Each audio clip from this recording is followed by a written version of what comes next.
Rebels of UNLV came blaring into this season, giving head coach Mike Sanford his first road win in Game 1. Game 2 saw the Rebs go toe-to-toe with the number 5 team in the nation, only to lose with under 2 minutes to play. Is this what we can expect from the Rebels, or was that a flash in the pan? We're about to find out because Colt Brennan and his Hawaii Warriors are in town. We've got it for you next on the Mountain, brah.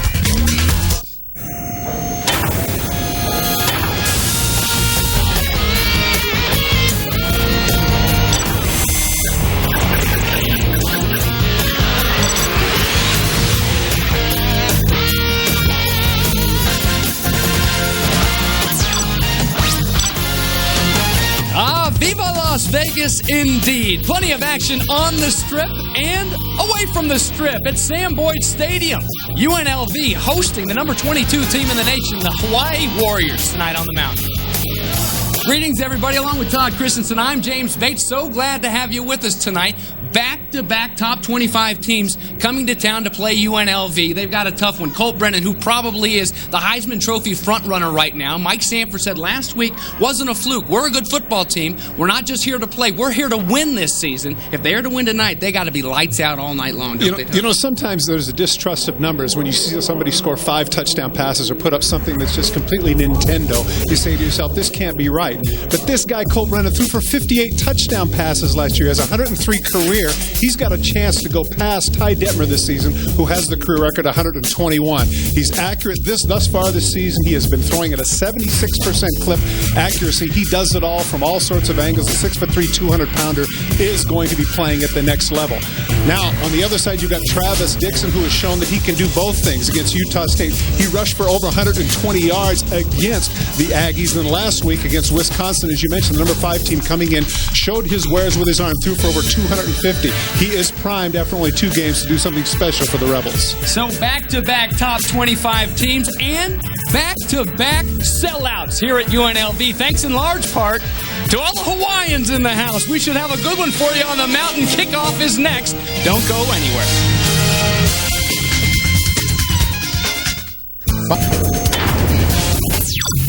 College football on the Mountain is brought to you by Dodge. Live life to the fullest. Dodge, grab life. By Sinclair Oil, as American as it gets. By Big O Tires, we got you covered. By Red Rock Golf Trail, it'll leave it smart. And by Sonic, it's not just good, it's Sonic good. We're still feeling a little heat here in the desert. UNLV and Hawaii about to get it on. Let's go down to the field and check in with the third member of our crew tonight, Toby Christensen. Well, fellas, you'd be hard-pressed to find 2 football teams with styles as different as Wisconsin and Hawaii. But that's the challenge that UNLV faces tonight as they go from the run-oriented, smash-mouth, control-the-clock Badgers to the pass-happy, air-it-out, we're going to score more than you Warriors. Coach Sanford even mentioned what a difficult task it's been for the scout team to assimilate these 2 completely different styles in back-to-back weeks. But to this point, the defense has been tough in beating Utah State and putting a scare in the 5th-ranked Wisconsin Badgers. We'll find out just how prepared they are tonight as they take on this high-octane passing offense of Hawaii, led by Heisman hopeful Colt Brennan. Guys? That's right, Toby. Thanks a lot. And we'll find out in a hurry because Hawaii has won the toss. They will receive the opening kick of this ballgame. Our keys tonight are brought to you by Dodge. The breaking serve, is it because Hawaii is the type that plays kind of an arena football type situation defensively? They need to break the serve periodically of UNLV. And of course, the song I've Got Rhythm, one of the things that they need to do, they need to get Colt Brennan in his rhythm early on. Remember, this is a guy who's completing 76% of his passes.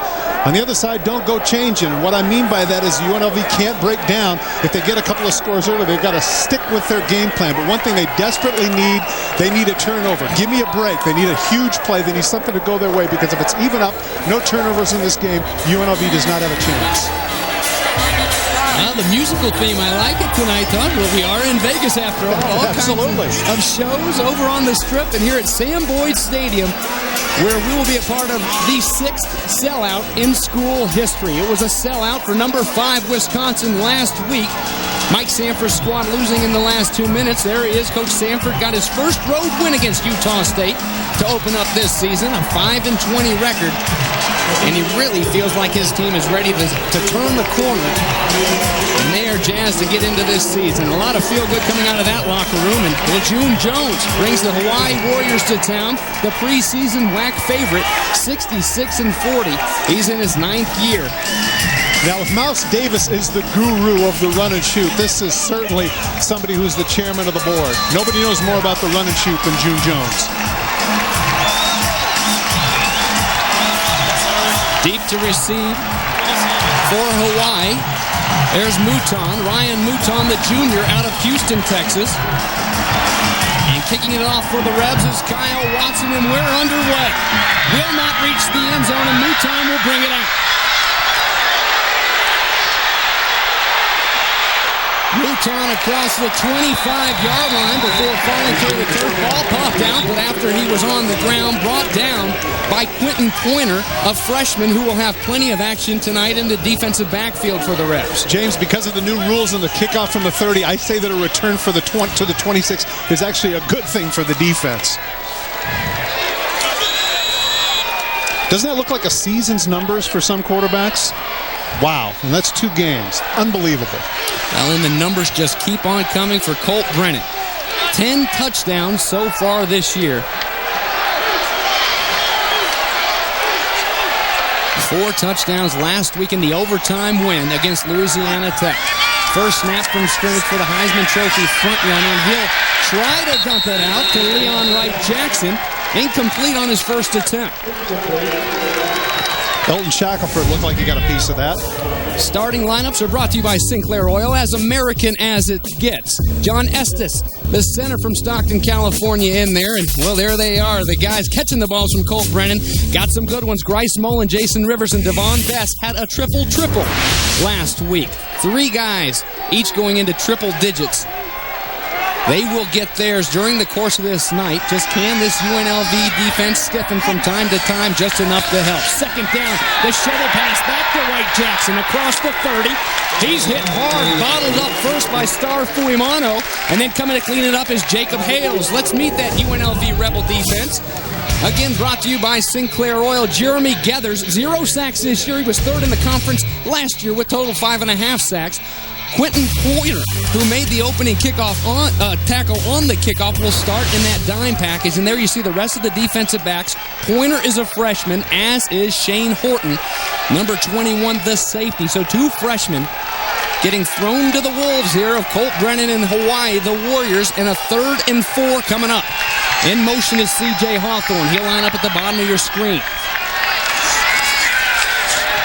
Pass is to Hawthorne. He's up near the stick, and they will mark it. Good for a first down. Darryl Forte on the coverage. Looks to be just a half-yard past the marker. I think that what he did, though, James, is that I think in battling for some extra yardage, he may have come up. Boy, I thought he was a little bit short. This is generous. Now, right there, he's got the first down. Now, when he battles and goes backwards and gets thrown out of bounds, he is short of the 35-yard line, so they are going to call it 4th down. That's a good job. That's a good job of the side judge being on top of that, because where he caught it was a first down, and as a result, the Rainbows are going to punt. How big is this? A 3-and-out on the opening series for Mike Sanford's defense against the number 1 offense in the nation. Casey Flair, the former walk-on who had a big week receiving last week against Wisconsin, will wait on this one at his own 25. Nice kick. No fair catch called, and Flair fights and will get a few more yards after the kick. A good kick by Tim Grosso, the junior out of Kaysville, Utah.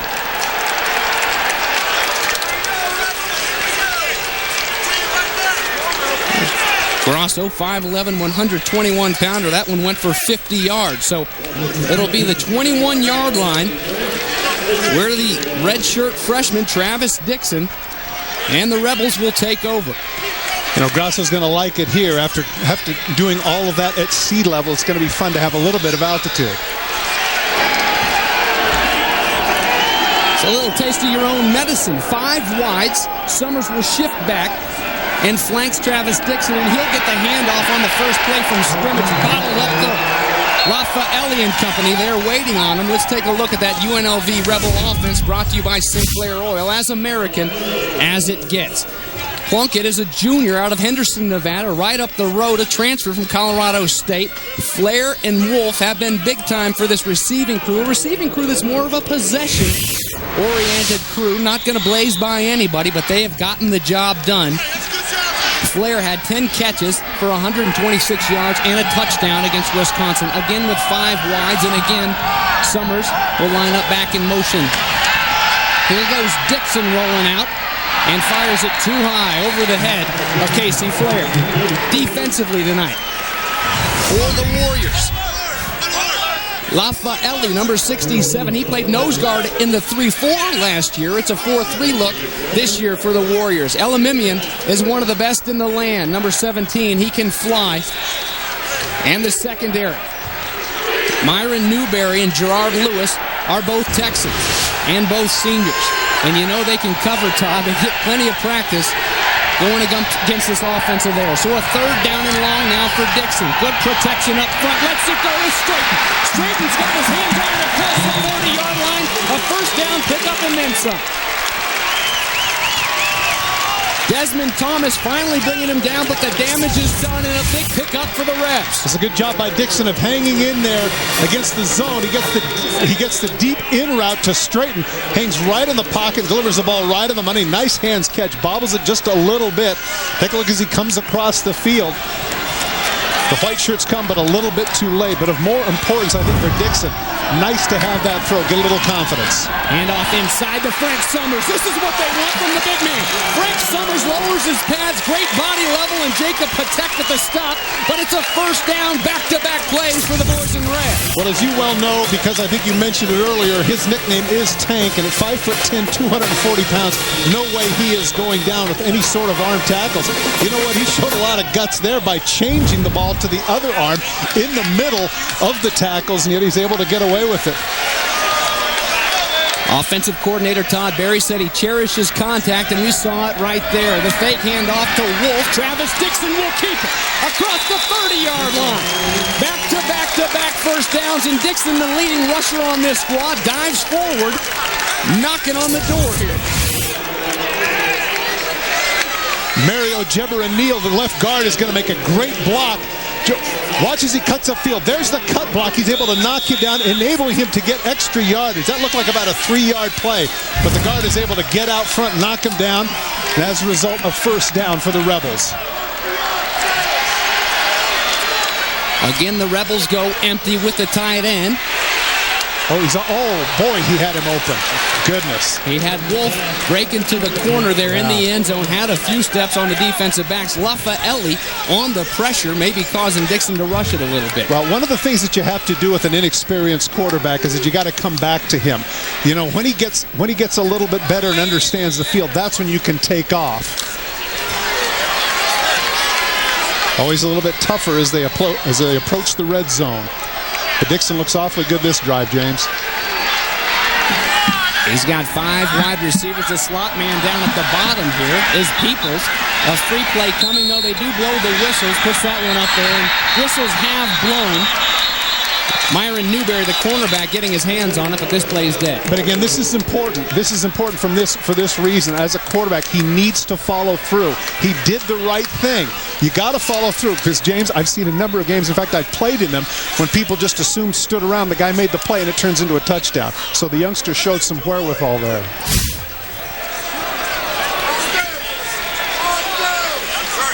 Check in for the first time tonight with our referee, Paul Levine, and no flags thrown prior to kickoff. Ball, offside, contact by the defense.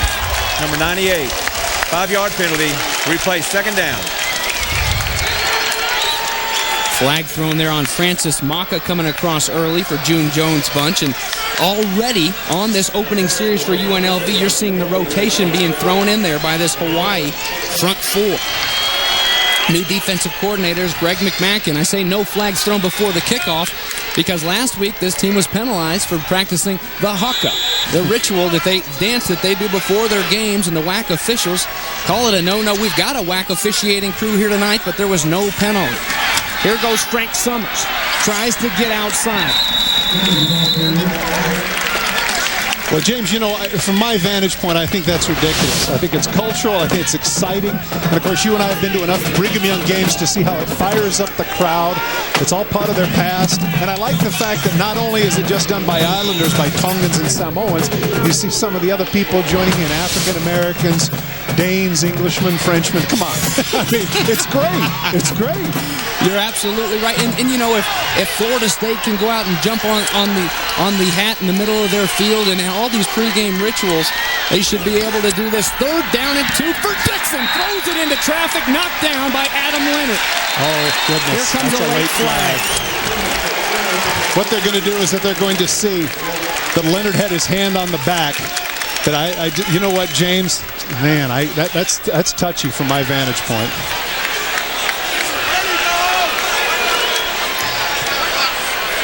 You saw Casey Flair chuckling about it, like he got away with one. And it wasn't so much that he got away with it, it was just a good defensive play, but the hand on the shoulder. He might pass interference on the defense. It's a spot foul, automatic, 1st down. And a good drive thus far by Travis Dixon, but this one maybe not the best throw. This is a bad decision. He predestined this throw.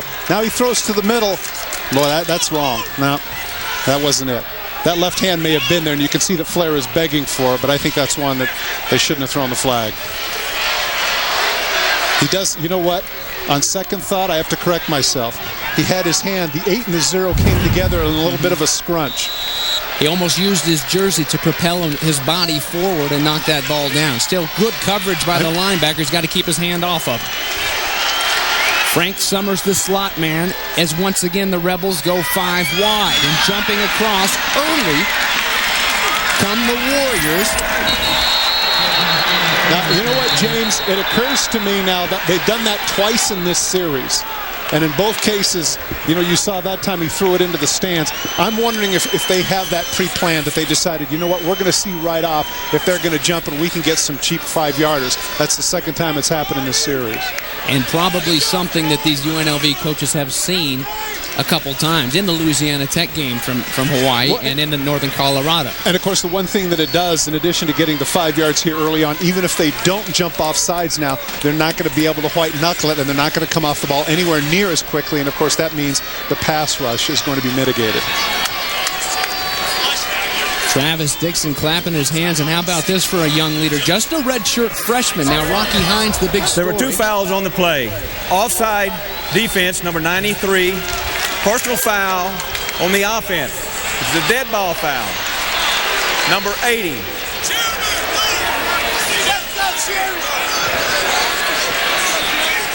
I see, that's interesting. Well, that's not what you want. That's a drive killer right there to go backwards 15 yards. Now he's protesting his innocence, saying that it was the other guy. Well, we've got it. Let's take a look at it. There's the block right there. Now he goes to his face and he knocks him down. It doesn't seem to be around. Now that's the part that he should have done without. See, that's a defensive ploy. Tell me in your career that you tackled a guy and when he went flat on his back, you didn't lay on top of him to give him a little something extra. If he just lets him go right there, has the knockdown, he's good. But instead, he wants to compound the thing, and as a result, they go backwards. Also, if the play wasn't stopped, it wouldn't have mattered to anybody because he was just doing his job. But he maybe didn't hear the whistle. And because the throw was in the stands, the official had to throw it knowing that he wasn't anywhere near the ball. Correct. So a fresh set of downs, but it's 1st and 20 now for Dixon. Ball on the 21-yard line. It was a 3-and-out for Colt Brennan and the Warriors on offense. And a quarterback draw right up the gut. Pads popping down there, leading the charge. Up front was Chris Butler, the tight end, in there blocking. Myron Newberry comes in. A little bit of inexperience here. He needed to hesitate just a little bit more. You saw that he just took a cursory step backwards. He needs to make them think that he might throw so the secondary doesn't come up. But he practically took the snap, went right away, got a decent gain out of it. But if he would have hesitated just a little bit more, he could have given his offensive lineman a little more time to block. Frank Summers flanks Travis Dixon in shotgun. Throws it right out. The little swing pass to Summers. Lowers his pads. And a pickup of about 7 yards there on 2nd down and 13. James, Hawaii looked like they didn't know that this play was coming up. Watch the white shirts. Watch at the snap of the ball. Watch the white shirts. They're still standing still. They're looking around. They can't decide what's going on. I don't understand that. This defense for Hawaii looks completely discombobulated in this first drive. Well, and it's a team, Todd. Before they played Louisiana Tech, they left Honolulu on a Wednesday. They put up that was coming. I knew that was Houston, coming. Texas. All right. Not making any excuses for anybody. But it's got to be tough and it's got to be draining on these kids. A 3rd down and 5 now. Whistles blow. Mike Sanford is out on the field and will call a timeout. Timeout. UNLV. So 9:22 left to go in the first quarter here at SANFORD Stadium. It was a 3-and-out for Hawaii. Can Mike Sanford's Rebels get into the end zone on their opening drive? At United Truck Rental, you can rent 15-passenger vans, cargo vans, 4x4 pickups, dump trucks, flatbed trucks, 14-foot high cube trucks, and boom trucks. We are Hawaii's official truck rental company with the lowest prices in town and no additional charge for mileage. United Truck Rental is excellent for all your moving and transportation needs. Won for the first time since 1993. Hosting back-to-back teams coming in ranked in the top 25. They gave the Wisconsin Badgers, the number 5 team in the nation, all they wanted last week here in Sam Boyd. And tonight it's the 22nd ranked Hawaii Warriors, led by Colt Brennan, who went 3 and out. Travis Dixon tries to drive his troops to the promised land. Blitz is on. He gets the pass off. Jeremy Robinson gets across the first down marker. Elamimian brings him down, but it is a first down pickup. First and goal Revs. Excellent call. They decided to go man-for-man coverage, and as a result, everybody's going to get to, you know this phrase, don't you folks? Everybody's able to get a hat on a hat. And as a result of that, even though there's great pursuit coming from the inside, first down and goal for the Rebels at the 5.5.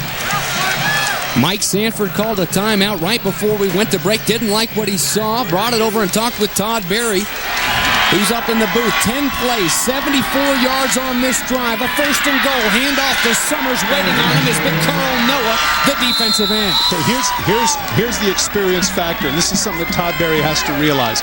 You and I have talked over and over again in games inside the 10. These are difficult yards. And as a linebacker, you know how predictable it is to go up the middle. Right there, if he bootlegs, he walks into the end zone on first down. He does. Some sort of play pass, anything. Yeah. Because everybody is heated up, ears pinned back, waiting on that run. Because now 2nd down, nobody's going to be surprised. Exactly.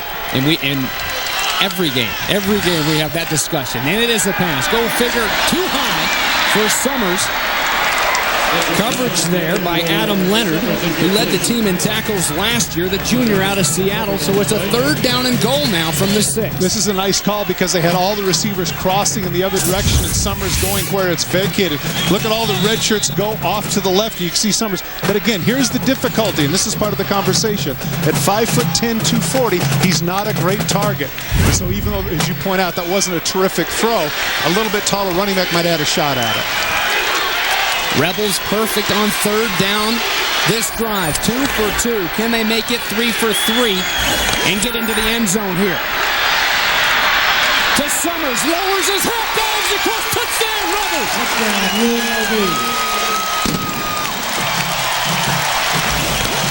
Boy, great hands by Frank Summers. Dives across the goal line, and the Rebels draw first blood. Kalili Moku over there on the coverage, but he couldn't stop the hard-charging number 4. And, of course, this has to happen right after I say that he's not a very good target downfield, right?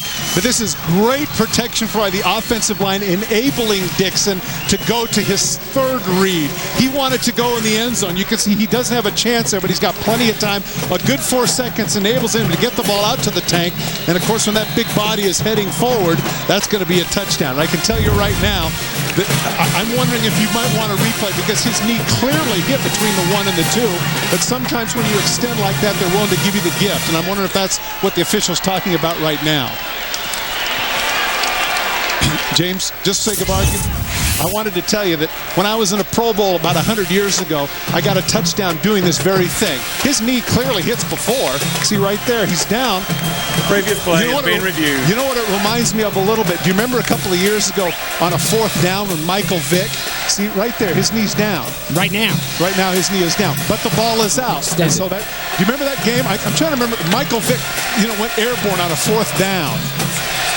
Remember that? Yes. Right at the goal line, and they decided to give him the touchdown. So maybe as a precedent, they might say that that's the case because his knee hits somewhere around the time where maybe the ball did cross the plane. It looked like it was going down, and then the right arm of Kalili Moku helped it up where it didn't hit the turf, and then it gave him a chance to extend that ball. Well, for the people at home, it's clearly not a fumble. I mean, the ball has crossed the plane, so that's not what the debate is. Take a look and see as to whether or not the timing of whether or not the knee hit first or whether or not the ball crosses the plane. Well, it looked to me like that left knee was down just before the ball crossed the plane. Watch the left knee, but then there's the ball. Boy, that's tough. I'm thinking they got to give him a touchdown. It's not indisputable. From that angle right there, I think they have to give him a touchdown. And you talked about maybe not the best target coming out of the backfield, and you're right, sitting down with Todd Berry, the offensive coordinator, just yesterday. Yeah. He said, you know what, he doesn't have the best hands coming out, but twice they go to him when it's on the line down low. Well, and see, here's the other thing. The reason he's in the game, even though it's a passing down, is because he is the best at blitz pickup. And I can tell you over and over again as we have conversations with offensive coordinators, that becomes a precedent for them. They're not actually not as concerned about the receiving as whether or not the guy can pick up the blitzers. And the tank does that very well. June Jones seems unconcerned. I say that because, you know what, the game's not ending 7-0. Are you sure? June's already looking to the next set of plays. And I'm sure that he had an After review, the play stands as called on the field for touchdown. So once again, UNLV fans back to their feet here in Sam Boyd Stadium. The Rebels do score on their opening drive after holding Hawaii, the high-potent #1 passing offense in the nation, to a 3-and-out. The Rebs take it down the field for 79 yards and a score. Sergio Aguayo, who's 5 of 5 on field goals, puts this extra point right through, and it's 7-0.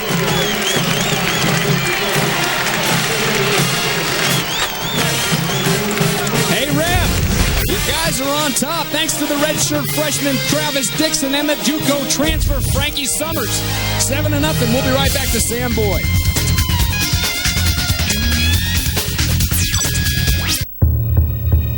A man with a passion for performance. A woman captivated by beauty. One thing would bring them together. The world's first television for men and women. Trademark. Bravia. An awesome HD picture that looks really stylish on the wall.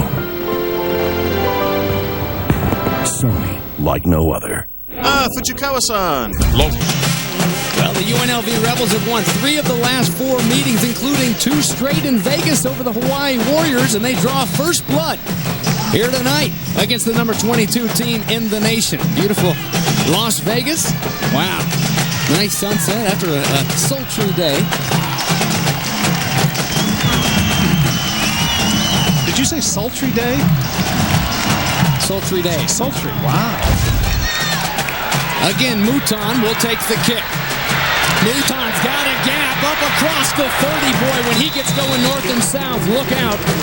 A train wreck there at the 32-yard line. Let's take a peek at our Sonic Drive summary. Well, Travis Dixon just had a tremendous series, both running the ball and throwing. He was able to maintain his composure. During that particular series, he was 4 of 7 for 42 yards, and he also had 2 carries for 19 yards. So he really did it all in that first drive. Of course, we'd anticipated before the season started we're going to see a lot of Rocky Hines, but his knee wasn't quite right. And Dixon, if he continues to play like that, it might not matter whether or not Hines is completely healthy. Well, thanks to Mouton's 29-yard return, Brennan and the Warriors, their second drive will start at the 34. Pass goes out to Grice-Mullens. Ryan Grice-Mullens, the junior out of Rialto, California. 11 touchdowns last year, and Star Fuimano, the Rebel linebacker, getting over there and pulling him down. Grice-Mullens already in 2 games, 18 catches for 292 yards and 3 touchdowns. And he's the guy that can get it up the field. I think that one of the things that they wanted to emphasize defensively, I know that Vic Sheedy pointed out that these are the sorts of throws that they want to give up, those 6-7 yarders, and get a chance to collide with people. They just don't want to give up what he referred to as explosion plays, which means those plays that are 15 yards or more. Leon Wright-Jackson with the shift. And the draw goes to Jackson. Inside, a good block down the field by Keone Steinhoff, the junior out of Eva Beach, Oahu. Hey, here's one for you, James. You might know the answer to this. Do you know how many rushes that is now for Hawaii in these first 2 games? 12? Is it 12 now? That's the 12th time they've run, but they've already thrown the ball 126 times. Is that so? They're not exactly reinforcing the point that the run sets up the pass, are they? Make that 130 times. It was 126 coming in, wasn't it? And a couple of those runs were when Gronke, the backup quarterback, was in there in the first game. Brennan with the pressure from Dethers. He'll tuck it and try to get a couple across midfield. A good pickup on first down for Brennan. Let's get down to Toby. Well, I just thought it was funny you guys were talking about the rushes that this team has had.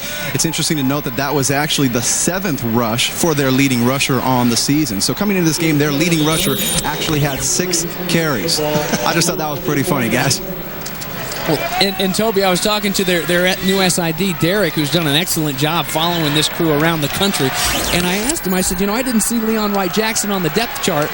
And he goes, we just do it by seniority there. It's like those running backs, they don't matter too much. But Leon Wright-Jackson want to hear that. Is that leading rusher. You're right, Toby.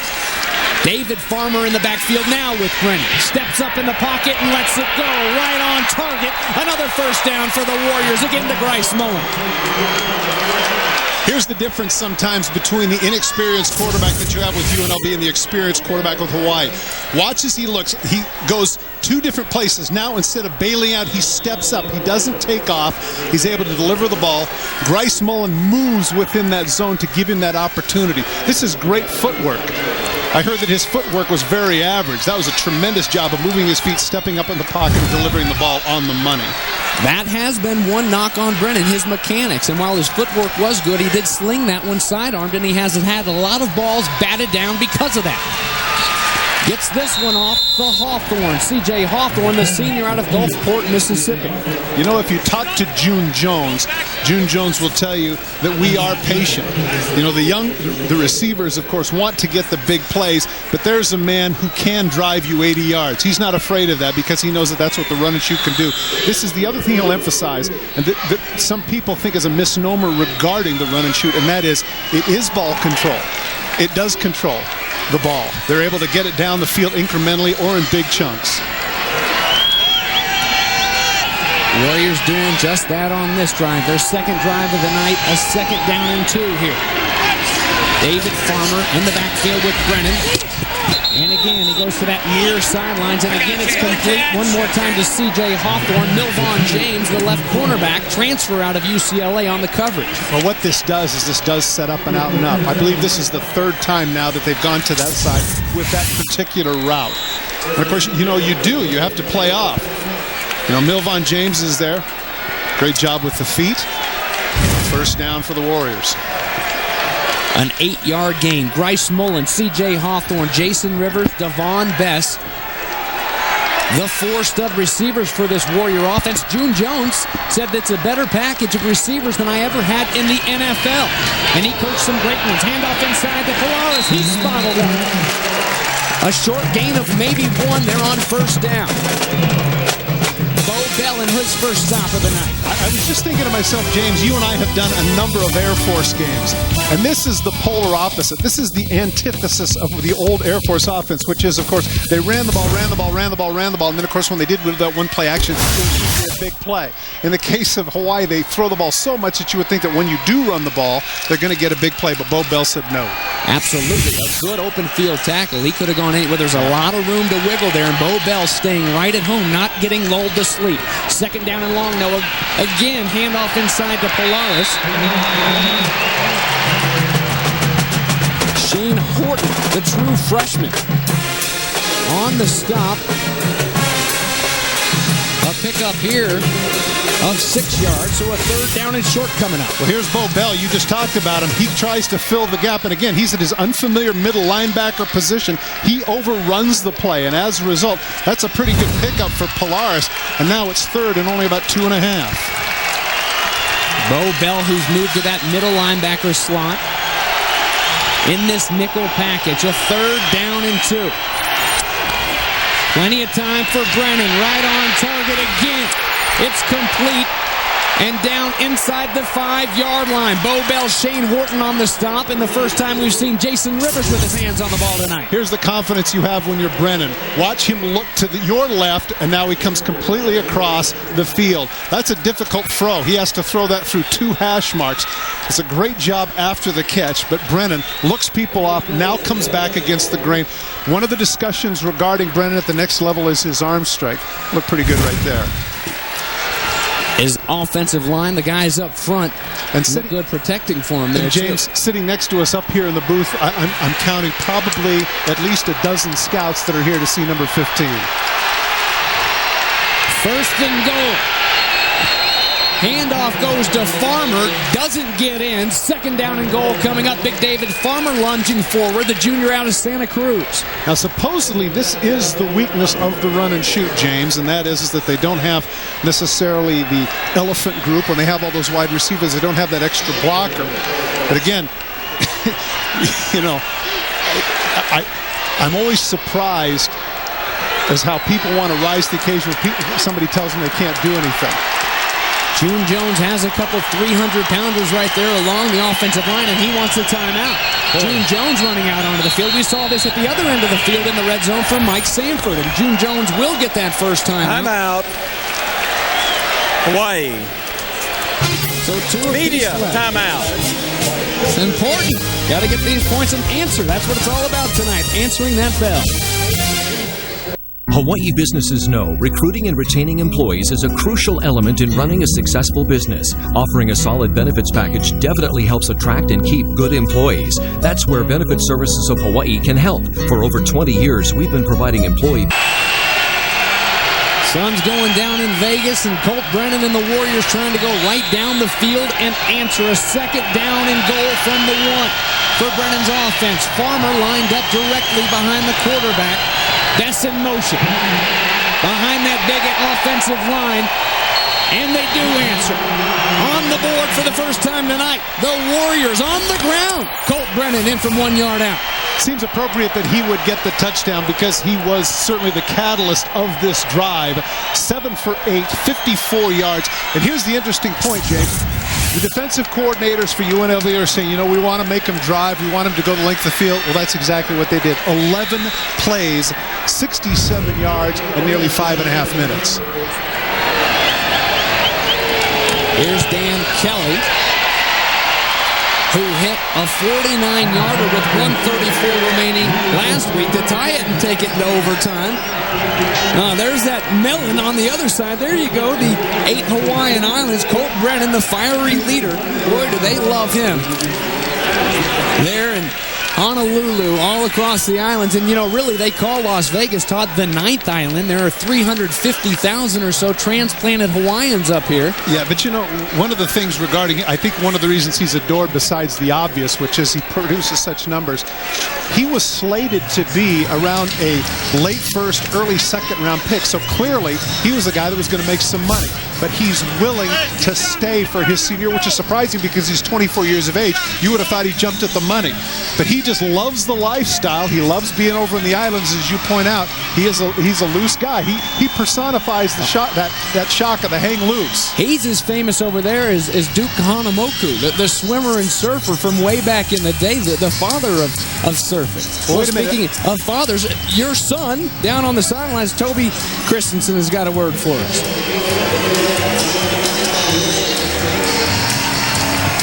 Toby? We let Dan Kelly kick it away. Gerard Rodriguez will bring this one up across the 25-yard line to the 27-yard line there. Now we got Toby. Hey, you guys, I didn't know how to follow up your surfer comment. All I was going to say is that June Jones has said of Colt Brennan, and I thought this was funny. He said he's better than Jamarcus Russell and Quinn Brady, compared his release with Marino, his intangibles with Joe Montana and Jim Kelly, and his accuracy with Jeff George. And then just for good measure, he threw in a little bit of Warren Moon. So speaking of the draft, I guess if June Jones were the head coach of one of the NFL teams, he would be the first pick next year. I think Great so, point, Toby. son. And of all those skills, it was the leadership that he kept coming back to, and what a great leader he is of this team. So a tie ball game now, and here goes the second drive of the night for the Rebels. Getting outside and showing some speed, trying to turn north and south is Frank Summers. He does. A pickup of about 3 or 4 yards. Hey, Steve, did that go okay? Down. Well, Tuesday night, don't miss an all-new episode of Around the Mountain, covering the hottest issues and headline stories in college sports, with heated debate and no-holds-barred opinions. Around the Mountain, Tuesday at 7:30, right here on the Mountain. Tim Neverett, he knows a little something about fabulous Las Vegas, Nevada. Does indeed. 5 wides again. Frank Summers back in motion. Boy, he's been active on the shifts in the motion. Hand off to him one more time. And again, he lowers that hat. Boy, does he lower the boom. He cherishes contact, is what his offensive coordinator tells us. And Elamimian on the stop, he got the brunt of that contact. The left side of the offensive line for UNLV has been very good. Mario Jebaril substituting for Richie Plunkett and Tim Goins to the left. They create a chasm for him. And again, once you know that the offensive line is doing well when it's a good 3 to 4 yards downfield before he's first touched. Frank the Tank, now 6 carries, 29 yards in this ball game, and he's running the way coaches want him to, moving that pile and running down here. Here's a free play, Aaron Straighten. It'll be a pickup of 2, so they'll probably come back and take the yardage if that is the case. The Warriors jumping off sides for the 3rd time today. Well, James, you documented early on, and we'll document it in some detail here throughout the game, the junket that is Hawaii when they're on a road trip. But I can't excuse 3 offsides penalties in the first quarter to fatigue. I don't buy that for a minute. Defense, 5-yard penalty. We play first down. And it's a defense that should do anything they can to get off the field. They should be used to that, because on any given night, this offense can go out there, throw it 3 times, and 21 seconds later, you're right back out there. So nowhere in the country is it more important to get off the field and get your rest on a hot, steamy night like tonight than for the guys with the silver hats and the white jerseys in Hawaii. But James, the downside, as you and I will discuss throughout this contest too, of having to run and shoot offensively is the preparation for the defense during the week. Peoples now the running back. Dixon, plenty of time. He'll air this one out. Good coverage and thrown well out of bounds. Boy, Casey Flair better watch it. He gave a shove to the back of Gerard Lewis as the ball was heading out of bounds. He's laughing, but he wasn't laughing after that 15-yard personal foul that he was called for. And here he gets an earful from our official one more time. Well, it makes no sense. Gerard Lewis is just doing his job. He did a great job. He's in coverage. And there's the ball. He fades on it. Well, I think that what he's upset about is he cut off his path. But, you know, in that situation, the ball's so far out of bounds, what's the point? There's Flair lined up the top of the screen. It's Peoples still in to spell Frank Summers, and he'll take the handoff from Dixon here. Not much there for him, a gain of a yard. So 3rd down coming up for UNLV. If Dixon has the option to pull the ball out in that sequence, that would have been a good time to do it. They pinched with their defensive ends for the negligible gain, but if he pulls it out, he would have run for about 15, 20 yards. It was Solomon Elamimian in there on the stop behind the big guys like Fule Laele.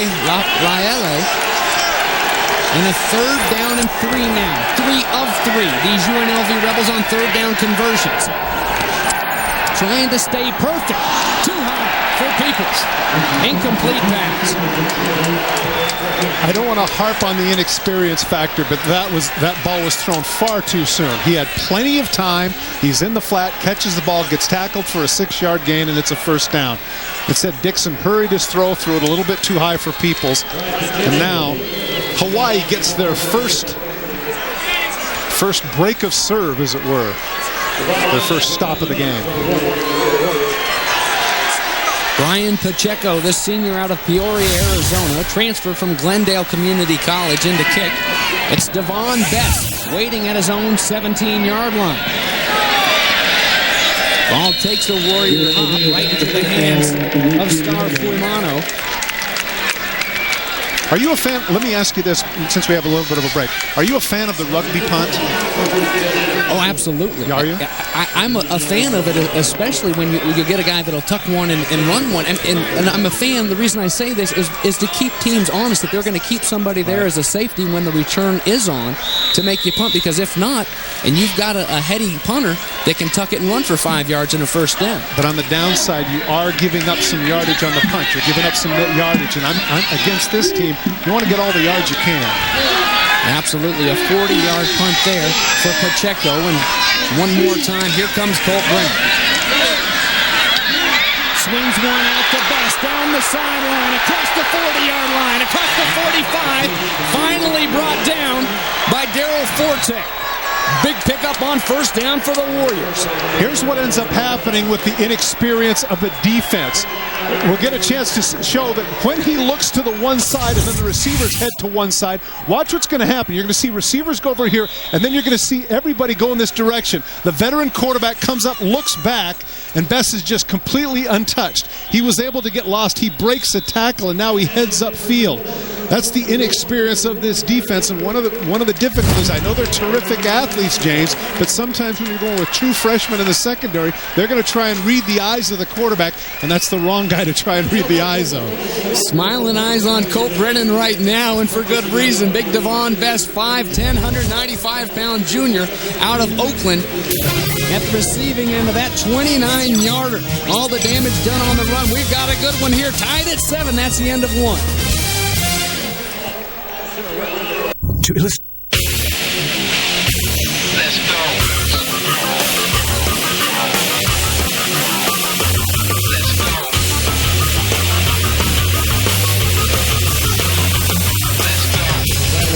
No place we'd rather be than right here on the mountain in Sam Boyd Stadium with you tonight. 7's on the board. Lucky 7s. Hawaii and UNLV tied after one quarter.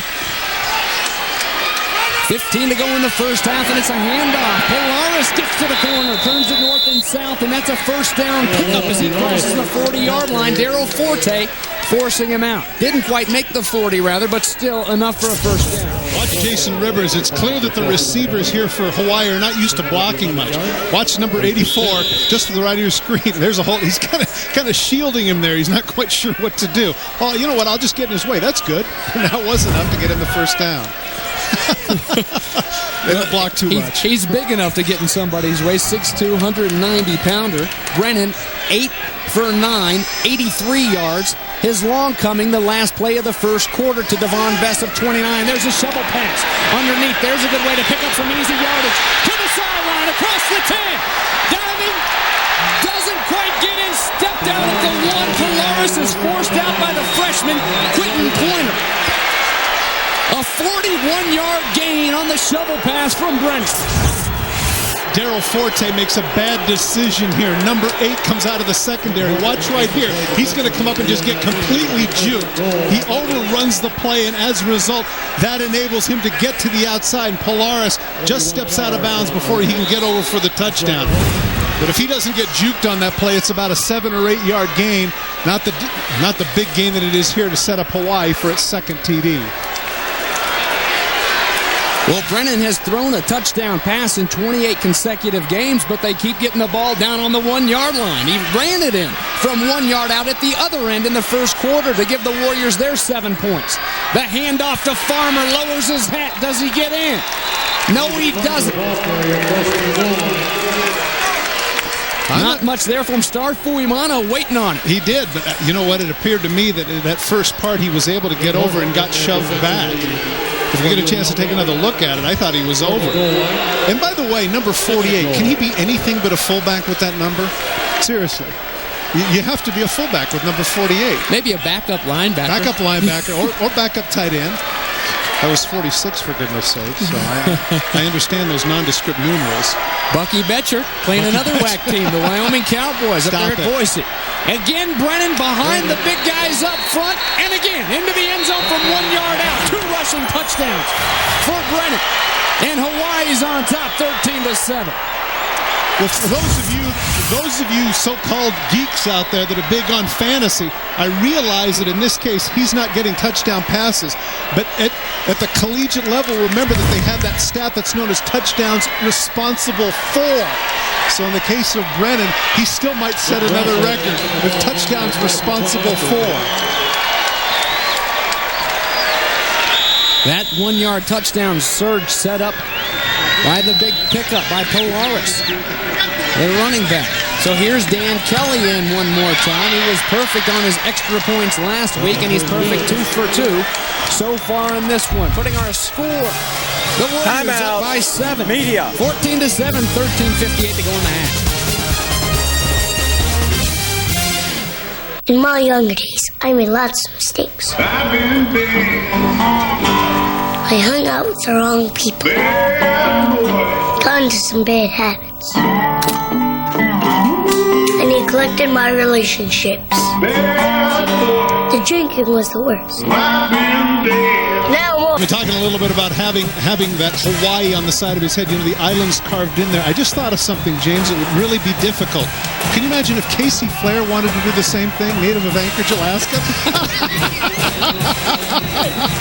It would work. It'd have to go all the way down the shoulders. The Aleutians, man. It'd be right between the deltoids. Oh, Casey Flair, the former walk-on who came down from Anchorage after winning that state championship at East High School. But how appropriate, right? 49th and 50th states. Come on, Case. Exactly. We've got guys from all over here tonight on the field. This is Rodriguez. He'll bring it out. Better tuck it away as he goes into traffic across the 25 up near the 30. Time now to take a look at our Dodge first quarter stats.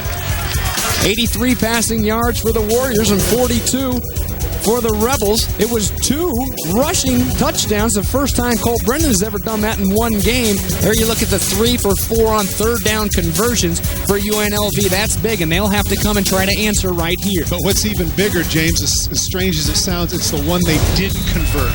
That one was costly. They punt the ball down, and Hawaii just goes the length of the field in a big hurry. So Dixon and the Rebels will have the ball for the first time in the second quarter. Fake to Summers inside. Letting this one fly, and there's last year's Freshman of the Year in the Mountain West Conference, Ryan Wolf. A huddle by the officials on the sidelines in front of Mike Sanford. And it is a catch, a first down. Big pickup for the Rebs. Watch his feet. Let me insult your intelligence once again. It is college football. You only need the 1 foot down. Now, is the foot off the ground? Watch the left foot come down. Well, he drags the right foot. So, it's a catch. It looked like that left foot may have hit a little bit before that right foot went down. Simultaneous, and nobody argued, so. No argument. Play is off, and here we go. Little option look for Dixon. A good job, open field tackle by Noah, the defensive end.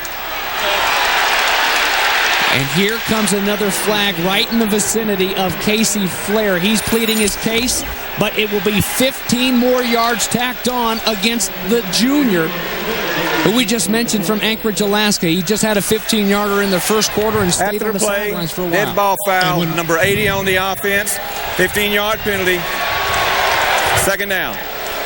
And when Myron Newberry, the cornerback that he gets in it with, is already slapping hands with some of his buddies, you know that he's trying to get him to do it. Flair's pleading his case, but this is foolish. You can't be involved in anything like that. You just can't, especially after you've done it once. you're just killing. You're killing your team with 15 yards, especially when the offense like UNLV, which was going so well early on, you're asking them to make up too much yardage. And you know that man, Mike Sanford's not very happy about it. Mike Sanford loves the leaders on this team and the way that they have taken them under their wings. And that young man, Casey Flair, is one that he mentions at the top of every sentence when he's talking leadership. But that is not the way a leader needs to act. Minus 15 yards, a second down and 25 now for Summers, and the white shirts are waiting on him. One more time from the defensive end spot is Noah and Jacob Patek from the safety spot. Let's go down to Toby Christensen. Yeah, on the first drive of the game, Casey Flair had that personal foul. Coach pulled him for the entire drive. And even though UNLV scored, he almost cost the team. On that third down inside the red zone, Coach had to waste the timeout because the receivers didn't know what they were doing where Casey was supposed to be. And then on that 3rd and goal, you remember, Travis Dixon couldn't find a receiver open. Casey wasn't there. Luckily, he was able to make the dump off to the running back, but he has already almost cost the team. We'll see what happens now. Well, Warriors showing blitz. They pull out and bring one off the edge. That's Patek, who was in on the last stop and running right into the lap of Carl Noah is Dixon. There's a sack, the first sack for the night. Dixon was sacked 4 times last week. Noah made 2 big plays on that drive. Remember, earlier he had that option that looked like it was going to go someplace, but Noah drops him, and of course here the sack at the 20. But again, we come back to the mistake, and Toby makes a cogent point regarding Flair. He's the guy here that put him in this bad situation, and back-to-back now the Hawaii defense has gotten stops, and UNLV can't afford that, James. And again, punting to a very good return unit. This one off the side of the foot of Pacheco, and it will go out of bounds. They will mark it at the 34-yard line. Not the kind of field you want to give James Brennan and company to work here. James, that's a 14-yard punt, and that is a bad snap, but he was going to be moving in that direction anyway. Timeout. Media. As I told you, James, that's one of the downsides of going the rugby direction. And now coming back, Hawaii is going to be in terrific field position, setting up on the 34. Yards from the end zone to open this drive with 11:30 left to go in the first half. Plenty of time for Brennan. Sits in there strong, right on the money. To his receiver, Jason Rivers. Forte on the coverage, a first down pickup, and inside the red zone. The pass protection was outstanding. The people up front, again, you got Asun Satele, Estes, Sawafea, and Steinhoff who give him that pocket. And again, the veteran quarterback hangs in there. The colors are around him. He looks, bides his time, and puts the ball right on the money. That's the composure of somebody who's been around the block a little bit. Number 15. It hasn't dissuaded me any. James, I watched a lot of the games today. I like this guy. I really do. Talk about composure. I like the way you ran off that list of names up front. I just had a bunch of 300-pounders earlier. I choked. Here's Brennan again on first down. Little more pressure this time. Makes it happen with his feet. He's very creative, and a great open field tackle by Bo Bell to save a touchdown, perhaps a gain of 4 yards. What are the chances in this football game? Would you have mentioned that I would bring up the name Mikhail Baryshnikov? But check it out. Check the period. Beautiful. 360s back and cuts up the field. But I tell you what, Bo Bell showed a lot of foot speed running him down. He was on the other side of the field. That's a pretty good play by number 2 to hold him to only a 4-yard gain. Bell came into this game leading the Rebels with 19 tackles. And Baryshnikov was before your time. Sorry, James. No, I know Baryshnikov. Okay. And Salafaya and all those guys. If I'd have gone with Nuria, that would have been really confusing. Here's Polaris wrapped up and thrown down for a loss by Jacob Hales, the junior from right here in Las Vegas. Transfer from Southern Utah, where he started his college. June Jones had to second-guess himself on that one. That's great penetration. But again, they go to the weak side where they don't have a strength. He's able to make the penetration behind the block. And, of course, that's a bad decision, too, on the whole, on the part of Polaris. 3rd down and 10. Warriors have to take it to the 3-yard line for a first down. Brennan will roll out to buy some time. Lofts it up there for his receiver. Grice-Mullens jumps up, pulls it down. Touchdown, Warriors. Right over the top of Quentin Porter. And it's like a feeding frenzy over there on that Hawaii sidelines. The Sharks are happy. Well, here's part of the problem, James, as you see. He's going to break contain, and then Pointer's got to make a decision. What do I do? Do I come up and make the run, or do I come back and play? This is one thing that I think is underrated about Brennan. Maybe he's not a great runner, but he does a great job with the feet. And this is a nice touch pass. Notice that there would have been a tendency right there, James, to want to lead the receiver. Instead, he does a great job of throwing kind of a little bit of a pillow up there, enabling Grice-Mullens to make the catch. 29 consecutive games. That young man has thrown a touchdown pass. Showing you the special touch, connecting with Ryan Grice-Mullens. And the Warriors lead by 14. In the Hawaiian heat, you can taste the intrigue. What's the beef doing? Flame broiled, tough guy. And the action sizzle. But of what a great throw this was. So many times when you're a quarterback and you see a guy wide open, you try and make a really perfect throw. But Brennan sees he sees his guy Grice-Mullens, who's open by a good 5 yards. Instead of leading him to the back and maybe overthrowing it, he throws a little bit of a pillow, knowing that number one's going to come up and press it with the body. That's great touch on the part of Brennan, number 15. Over the top of Quentin Pointer, and boy, is that asking a lot of your freshman, the defensive back, to hang with the junior out of Rialto, California, kicking it away to Gonzalez. One more time is Kelly, this one into the end zone. So even with the kickoff being moved back 5 yards, it'll be the 20-yard line where the Rebels will start. Time now for our Mountain West Conference scoreboard, brought to you by Big O Tires. Boy, on the front range in Colorado Springs, congratulations, Troy Calhoun. 3-0 now, the final in overtime, the victory over the Mountain West Conference preseason favorite TCU. How about Utah? Big congrats to Kyle Whittingham and company, knocking off the 11th ranked team in the nation.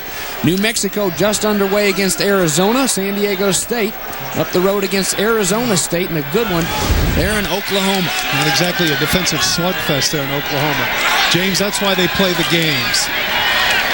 So empty and off the mark. Looking for Ronald and Anthony is Travis Dixon. An offense that was clicking on that opening series hasn't been able to find its groove. Now, Todd, against Utah State, against Wisconsin, it's okay to play that field position battle and punt. Yeah. You don't want to punt it too many times against Hawaii because they will strike, and especially when you're only punting it 14 yards and giving them 34 yards to go. But again, it's 21-7, and there's 9 minutes and change remaining in the second quarter. You don't have to abandon the run. You don't have to get it all back at once. Feel free to stay with the game plan. But again, they go empty again to the air, and there's a good pickup. Near the first down marker, it is a first down across the 30-yard line. Lorenzo Bersi. First time we've called his name here tonight. Let's take a look back at that scoring drive for the Warriors. Our scoring drive brought to you by Sonic, and 34 yards it went. We told you after the 14-yard punt, 4 plays, and ate up 2:05 of the clock, capped off by that 13-yard touchdown pass from Colt Brennan to Grice-Mullens. The first touchdown pass for the Warriors of the night after 2 rushing touchdowns for the quarterback. Summers will take the handoff one more time. Boy, has Noah, the defensive end, ever been active over there on the edge. He's got a sack already. Noah, Elamimian, these guys are all over the field, and that time it was number 12 pulling down Summers, but a gain of 5. Hey, James, check this out. Watch at the end of the play. You watch number 4. Watch, kind of like bowling pins. Now, watch as he cuts up the field, the initial contact. Watch bodies start flying, and he's looking for contact. Bang, bang, bang. What? Bam, bam, bam. All the feet that are coming up. That's why they call him Tank. And as you pointed out, he looks for contact. Absolutely, and he found the right guy to give him contact in Noah that time. Good coverage here, a little too good on Myron Newberry. Flag is thrown. He knocked that ball away. Intended for Aaron Strayton. Well, Strayton ran a poor route, and Newberry was right there, but he was too much with the hands.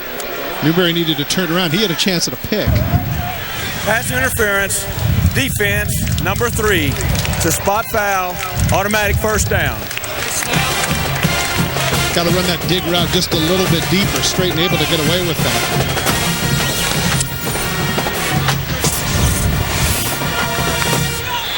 Here he comes upfield. He really cuts that short, and of course Newberry's right there. Now right there is the point where he knows that he's settled down. That's where he had a chance. He could have cut in front and gone the distance. Instead, it's a fresh set of downs and a free play for Dixon. Gets it out to Wolf. He leaps the defender up near the 45-yard line. You know what, James? It wasn't a free play. I didn't see a single flag. I'm with you. I thought they jumped offside. Let's check with Toby one more time. Well, I actually thought it was an offside as well, and I was just surprised that every time you guys say a free play, we were always taught back in college that anytime there was an offsides and it is a free play, just to go deep and let's take advantage of the situation. In this case, it didn't look like the ref saw the same thing that we did. Well, maybe they've just seen enough. 3 times already these Warriors, Toby, have jumped offsides. Helping the Rebels. They could use a little bit of help here on this drive. How about from the wheels of Travis Dixon? Quarterback draw across the 40-yard line. Down into Warrior territory. 1st and 10. Rebels brought down by K.O. Monte finally. Remember, James, on that last series, we talked about whether or not he was going to take the ball out on that option. This time he does, and he cuts back against the grain. There are very few white shirts. Dixon has some terrific running ability. And I remember last year, James, when they're running the same offense, we were a little bit critical of Rocky Hines because he was unable to pull that ball out. He didn't want any of that collision. Dixon's a youngster. He's resilient, and he shows that he has another dimension to this offense as a result of his sweet feet. A sweet feet. It was a sweet arm against Wisconsin at times. Here he uses that arm, slings it out to Wolf. Wolf will fight up across the 30-yard line. Good pickup on 1st down. Adam Leonard, the linebacker, forcing him out of bounds, but a big pickup of 8 yards. 2nd down and 2. Watch the block downfield by number 85, Jeremy Robinson, his fellow wide receiver. He gets his man down on the ground. There's one block right here. Now here comes the next block. Robinson gets his man on the ground, and as a result, he's able to get another 5 yards. That's good blocking downfield by the wide receivers of the Rebels. There's another quick snap. We saw it earlier. A trick play, or at least an attempt at one. The fumble Ruski. It looked to be anyway. James, that was an odd time for it, though. You got some rhythm going. You got some good plays. You don't have to do that. It's not like, let's be honest here. Hawaii ain't the Baltimore Ravens on defense, okay? They're not. You're in your field position. You got 2nd and 2. Get the 1st down. Keep moving the chains. Their bodies flying everywhere and not flying the right way if you're rooting for those guys in red. 4 down territory? I think so, the way this ball game's going. There's Dixon. They may not need it. Good block down the field by Roddle and Anthony as Ryan Wolf picks up the 1st down. Good job, Roddle, and the sophomore out of Immokalee, Florida. 3 times now that has been effective, and 3 times it has picked up big yardage. Wolf does a nice job, but again, as you point out, Anthony is the one leading the way with a terrific block downfield. And again, you know what? You see these people are willing to do that. Wide receivers are key, and again, it's Robinson with a big block downfield enabling the Rebels to get another 1st down. UNLV now 4 of 6 on 3rd down conversions. Travis Dixon keeping hope alive, the redshirt freshman out of Chandler, Arizona. Hand off inside, this time to David Peoples, bottled up by a bunch of white jerseys. Adam Leonard in there, Brad Kalili-Moku as well. Good penetration on the part of Hawaii in that play, and Peoples had no place to go. The play was designed to go outside, but he did the best he could with what he had to work with. The front 7 able to penetrate for the Warriors on that play.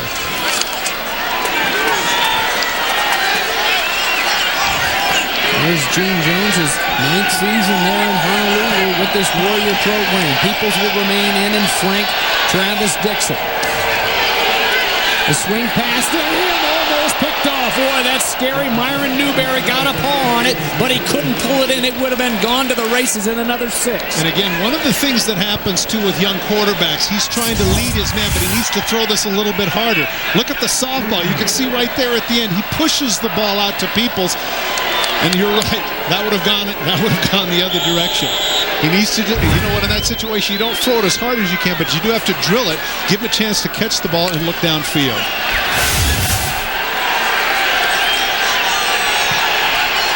There you see the drive. Can they keep it alive? A 3rd down and 8 now. Peoples in the backfield. He'll release way up top. and can't pull it down is Ryan Wolf. Ryan Wolf, the intended receiver, but a little bit too high for him. You mentioned fourth down territory earlier, but not so when it's a 4th down and 8, though, right? Again, showing his inexperience. The blitz comes off the corner, and right away he throws the ball just a little bit too quickly. He had time. Of course, they have a terrific kicker in Aguayo, so again, 4th and 9, it makes sense to do something to salvage this drive. So Aguayo in to attempt a 39-yarder. He's 5 for 5, perfect this season. Snap is good, so's the hold. And he pushes it wide right, and they do not get any points out of that drive, so it will remain 21-7 with 4:49 left to go in this first half.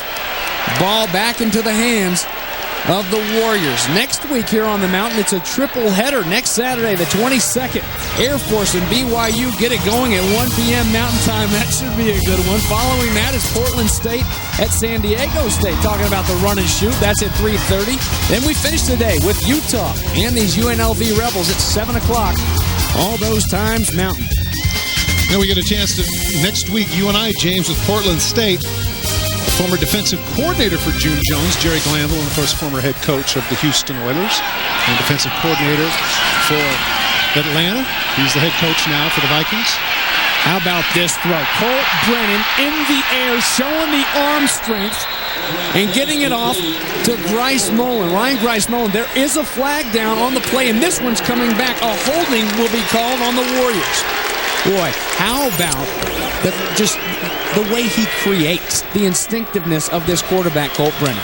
Well, I'd be interested, Toby, as a former wide receiver, his vantage point on what the confidence is when you get to play with a quarterback like that.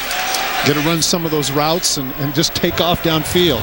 Holding, 73 on the offense, 10-yard penalty, replay 1st down. Toby, I'm curious what the feeling is when you got a quarterback that's a magician like this that can run around. It's got to give you a lot of confidence as a receiver. Absolutely. You never give up on a route when you got somebody like that. And even if you think you might be a little bit covered, you got a guy with that kind of confidence who you know is willing, even if you just got a foot, to put the ball in there. That's a lot of fun for a wide receiver. You never give up on a play, and there's always a chance that ball could be laid right in your hands, especially with someone as accurate as him. Hilaris, the back in the backfield next to Brennan. Here goes the quick wide receiver screen underneath with this one. At the C.J. Hawthorne, a short pickup on 2nd down, or bringing up a 2nd down and long, rather. Well, the numbers just continue to pile up for Colt Brennan. Oh, and here's another number. He set another first tonight. The first time he's had 2 rushing touchdowns in one game. There have been times in the past, and I would have to say that Timmy Chang was one of those. I thought he was an okay quarterback, but I thought the run and shoot really made him. I don't think that's the case with Colt Brennan. I think he's a very, very good quarterback. 17,072 yards for Chang in his career. Devon Best with the catch. A big pickup across the 20, up near the 25-yard line. Jeff Howard, the junior out of San Diego, on the coverage. So a 3rd down coming up, and it's a big one for this Rebel defense. Yeah, if I'm not mistaken, he's still only the 1 incompletion, right? You're close with the stat board. Take a look. Correct. Brennan is now 12 of 13, 163 yards in that 1 touchdown. The long, the 41-yarder, the shovel pass to Pilaris. The setup touchdown number 2. James, I played with quarterbacks at the professional level that weren't 12 for 13 in skeleton or against air. You couldn't go out in the parking lot and get those kind of numbers, could you? 2 for 3 on 3rd down, the Warriors. Off the end comes Beauchamp. They force Brennan out of there. He dives to the 30, gets across the 30, looks to be enough for a 1st down, but it will be close. Thor Peely on the stop. I think he's going to be a little bit short. And again, depends on the generosity. Well, I thought that was a little bit of a generous measurement. But once again, you've got now the Frank Summers factor, that perpendicular thing to the ground. If we get a chance to see it again, I'm not sure that his knee didn't hit down closer to the 30. But as those who are watching this game are cognizant, this is an inexact science. If ever there's an inexact science in football, it has to be that, marking that ball.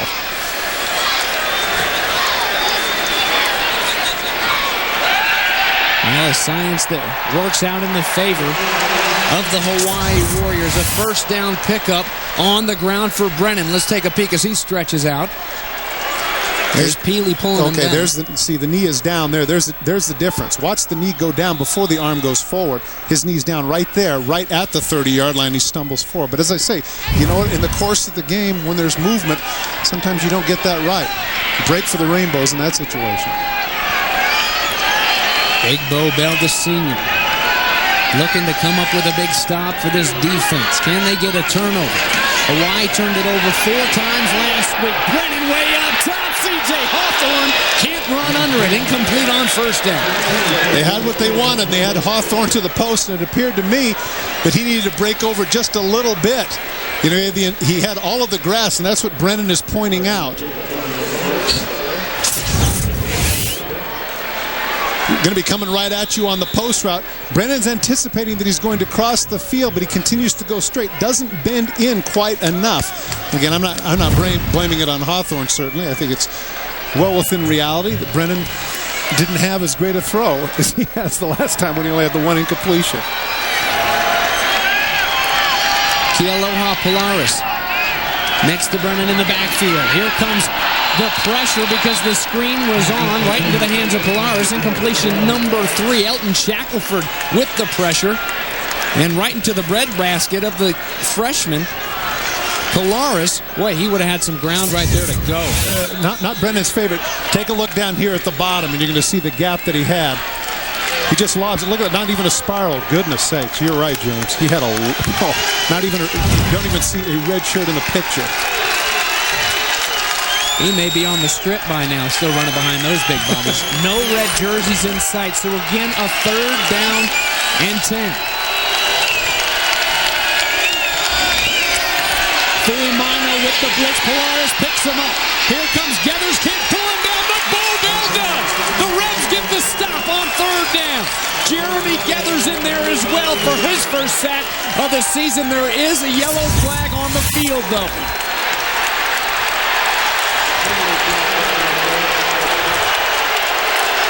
Brennan scrambles around and he's not able to get it.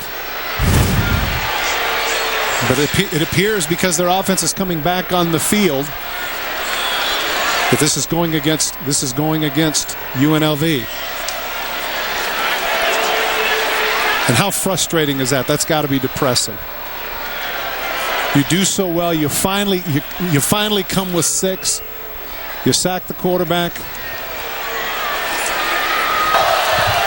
Dead ball, personal foul, number 14, late hit after the quarterback was on the ground, automatic first down. You know what, James, I didn't comment on that because I wasn't quite sure, but again, take a look at the end of the play. He's down. Now, Fuimano. Oh, that's call. not. I'm with you. You know what? I think the reason for the call is his excitement and the gesticulations that he has while he's on the ground. Sometimes those histrionics will persuade you that he's doing something dirty. He wasn't. He was just excited. Well, that's unfortunate. Fuimano should have gotten credited there with a JOP jump on pile. Instead, he gets a flag thrown his way, just laying down basically on top of Brennan. Pulled himself up. It's not like he led with the helmet, but a fresh set of downs for the Warriors. They go to the ground with Polaris. He's got a blocker up front. Leading the charge is Salafaya. And James, it's not as if this offense needs any help. Absolutely. That's too bad. You want to get him off the field. That would have been the second time here in the first half they would have shut him down. It was a 3-and-out the opening drive. Star Fuimano was in on that stop. Strong safety type athlete, the sophomore. Big future for the Rebel backer for UNLV. 2nd and 7. See the time running now under 150. No pressure. Wow, nice route and throwing it to him. Perfect timing. Jeffrey Howard on the coverage. It's Jason Rivers on the catch one more time. I mention that because usually teams, when they get under 2 minutes, you can get that sense of urgency. But since their entire offensive program is in their 2-minute set with 4 wide receivers, they don't feel compelled to do that at all.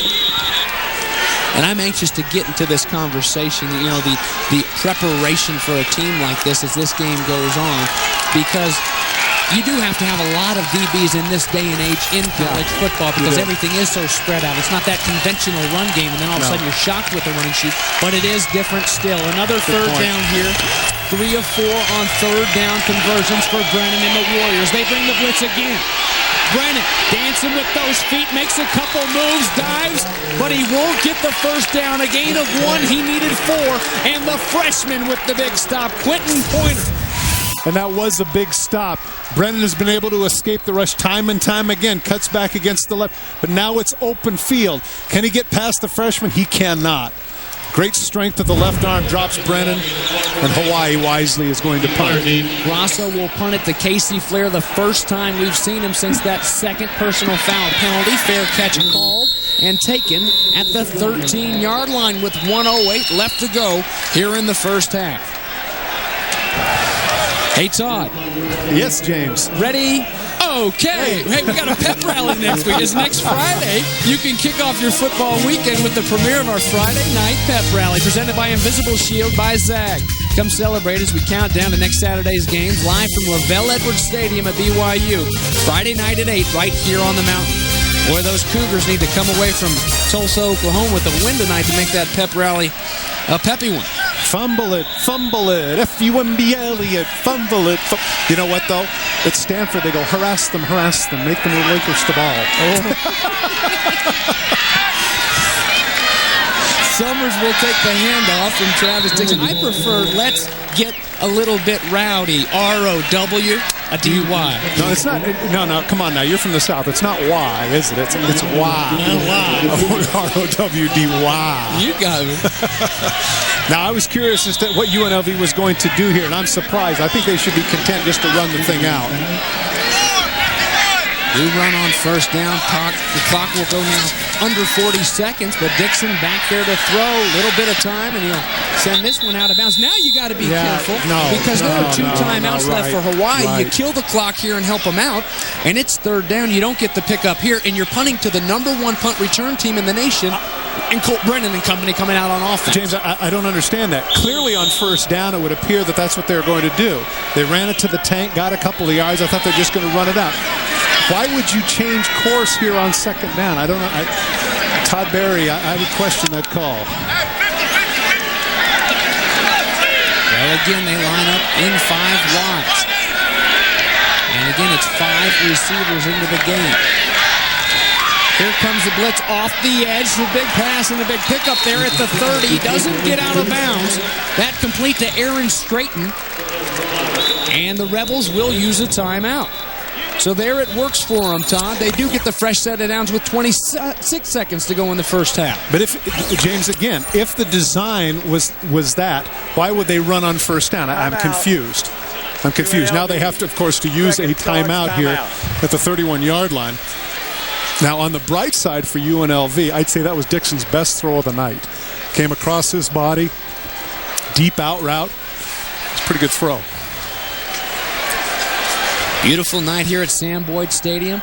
The 6th sellout in school history. Coming up at halftime, we'll break down this first half. Take a look back at Utah's big win over UCLA. And we'll bring it back here to Sam Boyd Stadium and give you all the stats and highlights of this one. You know, I mentioned that earlier. I was being cliche, which is my want from time to time when I said that's why they play the games. Who would have imagined that Utah was going to defeat UCLA as poorly as they played last week against Air Force? And there's no way, James, don't even bother trying to tell me that at the beginning of the season you would have said at this juncture Air Force was going to be 3-0.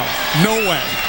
No way. No way. Now they've got BYU, and BYU's got to be shaking in the shoes a little bit after they get back from Oklahoma. Here goes Dixon. Up top again, pulling it down is Ronald Anthony. Across midfield as he fights his way to the 45-yard line. Under 20 seconds to go now, and Dixon wants to spike it. Again, hanging in the pocket and delivering it on the money, and Anthony, great hands catch. I can tell you that's difficult when you have all those white shirts around you to reach up and catch that ball in your hands. Got to spike it here, though, James, I think. No, instead he goes to the good job adjusting. Ryan Wolf has to go back behind his body. 8 seconds to go. A first down pickup. Desmond Thomas on the stop. One timeout left for UNLV, and they'll use it. UNLV. Third and final timeout. Now, Aguayo, I believe, James, has the leg from around 52 or 53 yards. I would think you got to try it here, and here's why. With 8 seconds remaining, you're not. I know the idea is you want to get a little bit closer, but Hawaii has to know that they've got to throw to the sidelines. I think that if he's got the leg, I'm not sure they don't try it right the second. His career long is a 52-yarder that he hit against TCU. That's about what it would be.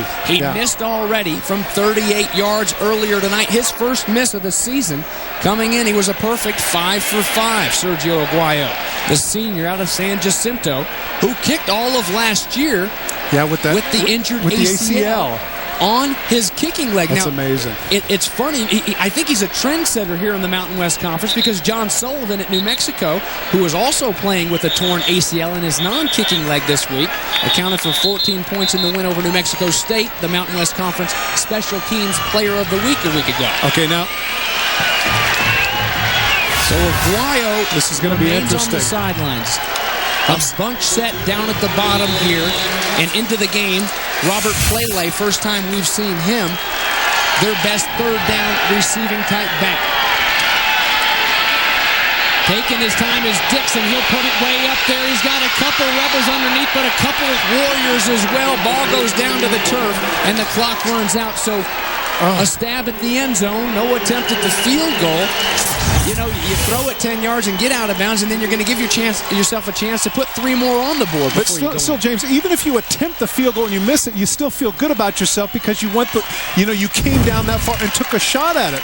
You know, a Hail Mary at the end of the half, that's unconscionable to me. You got to give the kicker a chance, not only for the 3 points because it's more likely than a Hail Mary, but give him a chance to atone for his mistakes.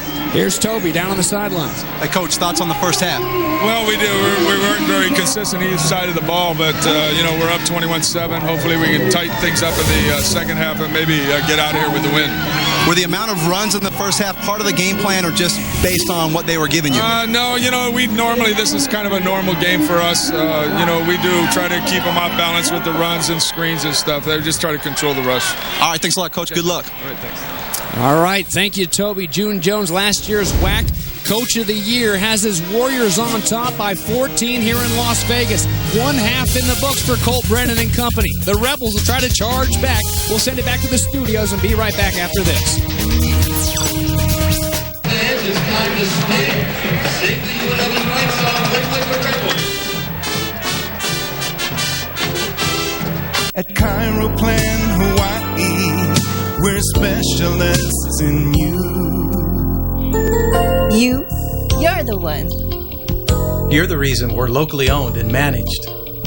You're the reason we have more than 60 clinics statewide. You're the reason our care is affordable.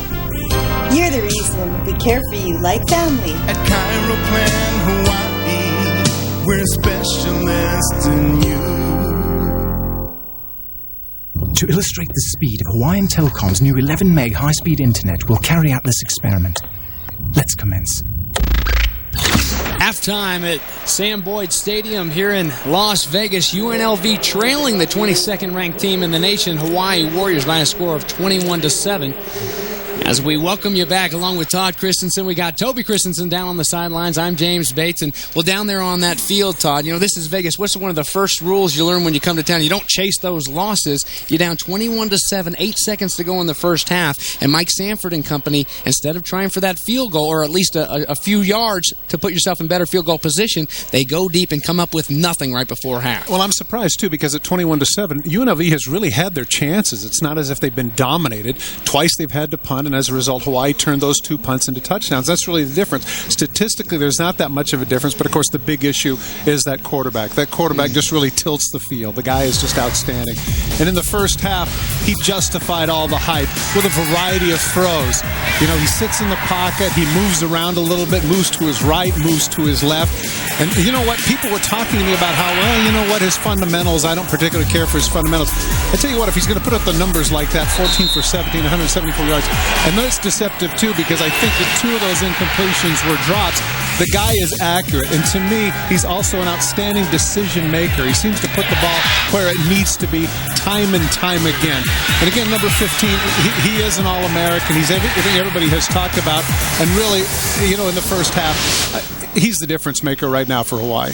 29 straight games he's thrown a touchdown pass. The touchdown pass here in the first half. Touchdown pass 104 in the career of Brennan. And a guy who last year finished 6th in the Heisman Trophy voting. He's got to be the front runner right now in a defense that needs to step up and get some sort of a turnover. And they need to take care of these penalties. Penalties are killing them. They had a big one on a late hit by Star Fuimano and 2 by their leader in Casey Flair, the receiver. They got to come out and play clean football if they want to hang with this team in the second half. Well, again, I think that Dixon is doing some good things, and they've been running the ball too. Again, it's a 2-touchdown deficit. They don't have to get all 14 points at once. They're able to do that incrementally. But again, you talked about the difficult task that the defense has. You get fatigued when you rush the passer over and over again, as UNLV has to do.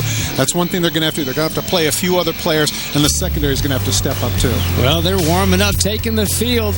Lighting up the night here in Las Vegas. Can UNLV light up the scoreboard and match Hawaii in the second half? We'll be right back.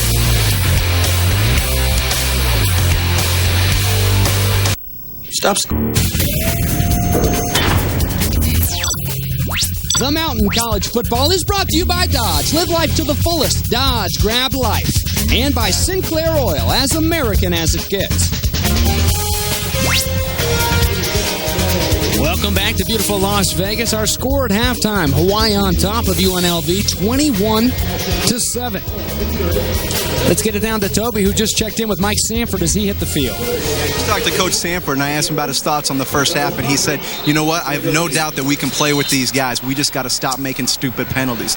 And when I asked him about not kicking the field goal at the end of the first half, he said, are you crazy? He said it was a 57-yarder into the wind, and we just missed one that was under 40 yards. So I guess he wasn't too confident that one was makeable. Guys. All right. I'm glad you asked him, Toby, and not us. Are you crazy? Nah, he's not crazy. That's our man, Toby Christensen, down there on the sidelines. Glad to have you back here in Las Vegas. Second half getting ready to go. And Hawaii will kick it away. Dan Kelly and company into the hands of UNLV. They scored on their opening offensive drive in the first half. Haven't hit the end zone since then. 21-7 our halftime score. Remember last week against the number 5 team in the nation, Wisconsin, UNLV drew first blood. A 9-7 halftime lead for the Badgers last week. This one won't make it into the end zone. And here comes Rodriguez. Crossed the 20, the 25. Hog-tied and pulled out of bounds there by Michael Lau, the backup defensive tackle. You might think that because he was so far out of bounds that he'd have a penalty, but instead the collision was actually inbounds. It's just that they tumbled so far out of bounds it looked like it might have been a late hit. Good non-call. So after a 27-yard return by Rodriguez, the drive will start here to start the second half at the 28-yard line for Travis Dixon and company. Frank Summers will join him in the backfield. Fake to Summers and pitches it over the top of Carl Noah to Ryan Worth in the backup tight end. Incomplete. They're calling it on the field finally. Let's take a look back at our Dodge keys to the game real quick, Todd. Well, in the case of Hawaii, they've been able to do what they wanted to. They broke and served 3 different times. 2 of them led to touchdowns. And, of course, I've got rhythm. I've got music. Anyway, yeah, okay. 14 of 17, 174. Yeah, I'd say that Brennan has some rhythm. On the other side, don't go change, and they've had to break things up. Give me a break. They've yet to get a turnover. Shift motion one more time to Frank Summers. Helmets popping down there on the field. A tough pickup of about 3 before Adam Leonard brings him down. So right out the gate to start this second half, you've got a 3rd down and long for Dixon and the Rebels. On the initial drive against Hawaii, you don't want to go 3 and out. Travis Dixon, who led his Hamilton High School Huskies to back-to-back state championships in 2003, 2004, the redshirt freshman. Trying to do it for UNLV these days. 3rd and long. Good protection threads the needle, and Flair can't hang on. Would have been a first down and then some. And 5 of 9 now in this ball game are the Rebels, and they'll be forced to punt to the #1 punt return team in the nation in Devon Bess. Seems to me that September 15th is going to be a day that Casey Flair would just as soon forget. The 2 15-yard penalties, it just hasn't been his night. A very catchable ball. Not able to come up with it. And you know what Mike Sanford is trying to explain to him is how to do the thing. It's one of those tweener balls to where you either have your thumbs up or down. He couldn't decide and wrote the ball dropped. Pretty good kick. The Warriors have the return on off the face mask of Bess on the ground. They caught a break. Boy, did they ever. Looked like it bounced right back into the breadbasket of a Warrior, and it does just that. It will be Hawaii ball. Boy, that would have been just what the Rebels needed. Well, the ricochet comes off of his face mask, and of course, you thought that it was going to take off upfield, and of course, you got nothing but red shirts heading in that direction. You got white shirts with their back to the play. Watch as it's going to hit him. It's going to hit him in the face mask. Come forward, running downfield. The ball comes right back to him. Boy, I tell you what, serendipitous for the Rainbows, and they'll be first and 10 at the 27 when we return. So Colt Brennan and the Warrior offense, hands on the ball for the first time in this second half. They lead 21-7. You can join UNLV head coach Mike Sanford and the other Mountain West football coaches every week on the Coach's Corner. It's an inside look at the games and strategies straight from the coaches themselves. The Coach's Corner Tuesday at 8 right here on the mountain. C.J. Hawthorne inside wide receiver screen, and look at him go, making guys miss. A good job, Jeffrey Howard, the right cornerback, stepping up with the open field tackler. Hawthorne may have gone all the way. A 14-yard pickup. Falls into the heading of jailbreak screen, and you're exactly right. Here he's going to come over, but here's the gap that's going to be... It's going to be created by the offensive lineman, and if he breaks this one tackle, he might have gone to the house. Jeff Howard, the junior transfer from Grossmont College. Boy, Howard and Quentin Pointer, two young cornerbacks. The UNLV coaches, Vic Shealy, the defensive coordinator, are very high on. They've got their hands full with Brennan in this offense. Here goes Grice-Mullen. Ryan Grice-Mullen to the right side.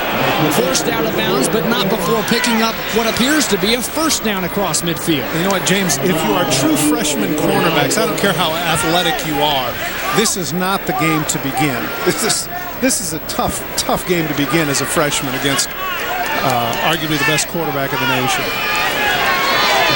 And of course, that triumvirate of receivers that are just tearing it up here early in the season have great careers. It's a lot to ask.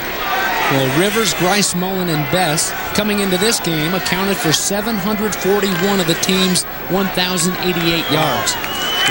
A triple for the trio last week, and throw C.J. Hawthorne into the mix, who had the catch on the play before. And you've got a pretty good receiving crew.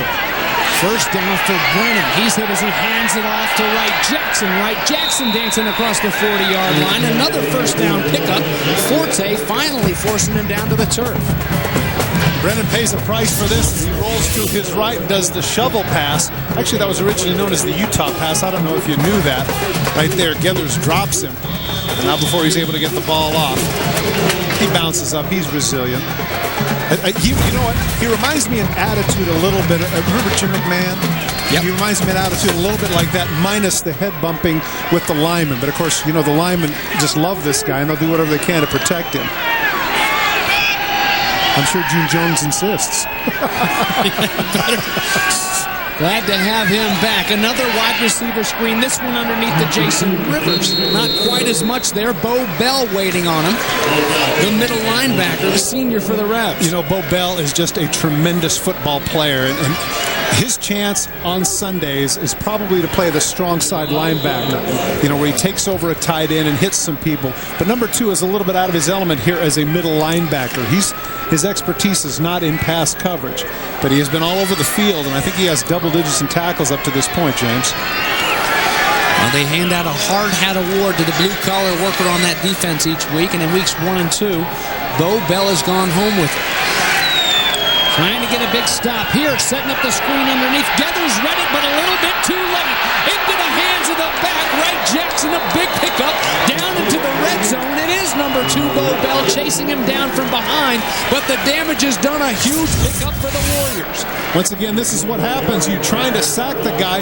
They let people go, and he's able to dump the little screen. And again, you know what? We've been complimenting Brennan in terms of his accuracy. Okay, that's justifiable. But let's also compliment some of these people who are making a lot of plays after the catch, getting that yak, James. Well, Wright Jackson and Kealoha Polaris filling in for Maui and Ialoa. Two big bags they lost off of last year's team. Brennan, the quick strike. Right on the money and near that first down marker. Depend where they spot it. We'll get it down to Toby real quick. Well, one of the big advantages that we haven't talked about with Colt Brennan is the fact that he actually speaks Samoan. He took 3 semesters of Samoan in college to bond with the linemen. You mentioned how the linemen really like him. Well, I guess it's a big advantage when you can say paloka to them, which means block, and alu mamao to your receivers, which means go deep. That's great. Toby, didn't you tell me that he also audibled one time in Samoan to confuse some people? That's what I'm saying. Last year he audibled during a game, and the coaches loved it. That's great. Well, speaking straight English on this one as he dives into the end zone for his 3rd rushing touchdown of the evening. And the Warriors go right down the field on their opening series of the second half. And it's 27-7, just like that. I can tell you that June Jones is not going to use this play too often. Someone that valuable, you don't want running the option. But, of course, inside the 2-yard line and the way the offensive line has played, able to get away with it.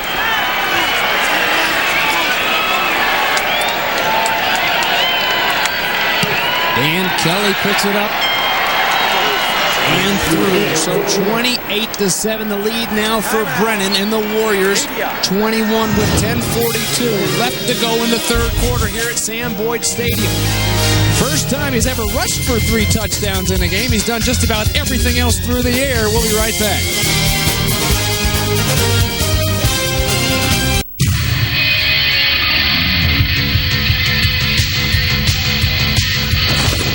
Tailgating is tastier with a Zippy Scoop-On in this Monday's Honolulu advertising.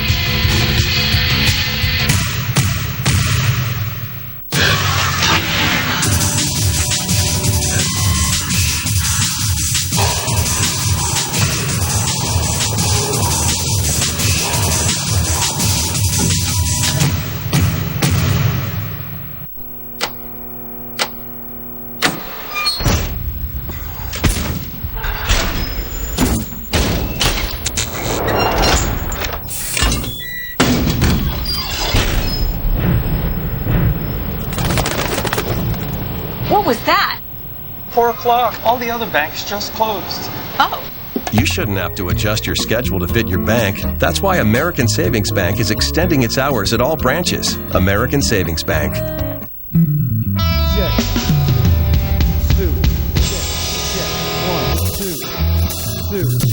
2. Check.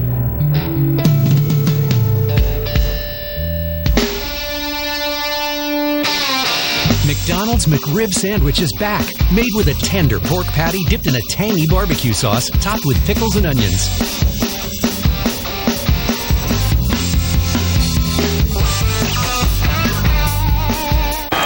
Well, Colt Brennan, the Heisman Trophy front-runner, you got to think, coming into this ball game because of what he's done through the air. But his 3rd rushing touchdown of the night as we take a look at our Sonic scoring drive. 7 plays, 73 yards. It took him all of 3 minutes and 8 seconds to march down there. And number 3 for the man with the 8 black dots across the right side of his head, representing the 8 Hawaiian Islands. And Hawaii will kick it away. Gerald Rodriguez will take it just inside the 5. Oh, my goodness, not what you needed. Bounces out of bounds inside the 5-yard line. Well, as we take a look at our Nissan shift in momentum, a very similar play that could have shifted the momentum in this game in a big way. Devon Best bobbles. The punt goes off of his face mask. C.J. Hawthorne there to recover it, and marching down after the recovery. 3 minutes and 8 seconds later, Colt Brennan and company into the end zone. making it 28-7. This shift in momentum was brought to you by Nissan, who invites you to shift your way the way you move through the world. So 97 yards to go for Dixon and company if they want to answer. Boy, Frank Summers lowers that hat. A pickup of only about 2, but he makes people pay when he enters that line of scrimmage. Had a conversation there with Solomon Elamimian. Obviously, he won that one. And you know what, James? One of the things about football is sometimes when you get those little individual battles and you come out on top, even if you're getting beat, it feels pretty good. Got to find joy somewhere, and maybe that's going to fire him up. 2nd down and 8 now. Ball on the UNLV 5. Again, back to the ground to Frank Summers. Not much there for him. Maybe a pickup of 1. And what are they stoked over on the Hawaii defense? So are all the Hawaii faithful. 350,000 transplanted Hawaiians here in Las Vegas. They call it the 9th Island. And there's a whole crew of them here in the stands of Sam Boyd Stadium. A record attendance, or a record of the 6th sellout in school history. 38,125 in the house tonight.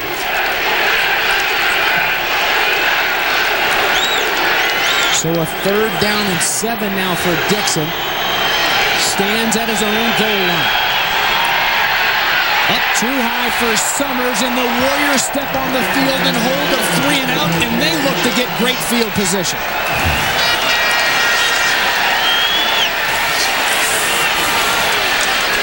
Boy, not what you wanted. If you're rooting for the guys wearing the red. Mike Sanford's UNLV Rebels. Well, James, here's the other thing. You're down 21 points. You're on your own 3-yard line. You can't afford the luxury of being conservative. And yet that's what they did. Ran 2 plays and threw a short pass that, even if it would have been completed, it would have been a 1st down. Last punt for Pacheco was 44 yards. Devon Best waits at the UNLV 47. That's where he'll take it. Turns on the Jets. Turns it up. Forced out of bounds at the 33-yard line. If you remember, that last drive before halftime began at the 34, and 4 plays later, they were in the end zone.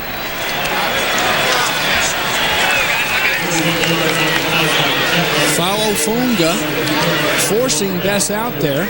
Let's get it down to Toby real quick.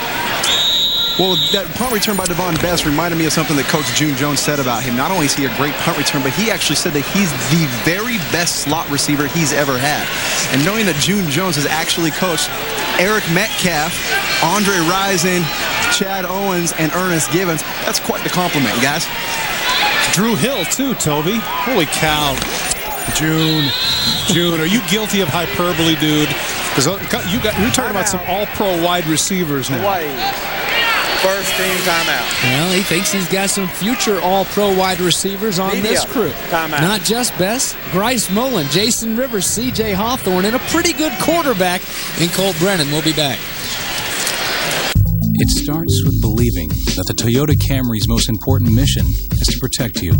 That's why we incorporate proactive safety features, helping you avoid trouble. It's why we surround you with ultra-high-strength steel, keeping you from harm's reach. And why all 7 airbags constantly sense and calculate, deploying in the safest and most protective manner. Can America's favorite car also be one of the safest? Believe. The Toyota Camry at your Toyota dealers of Hawaii. A man with a passion for performance. A woman captivated by beauty. One thing would bring them together. The world's first television for men and women. Trademark. Bravia. An awesome HD picture that looks really stylish on the wall. Sony, like no other. These views, these homes, this life can be yours at Keola o Pokai Bay, a new development of 3 and 4 bedroom single family homes starting in the low 400,000s. Fee simple. Visit us at pokaibay.com.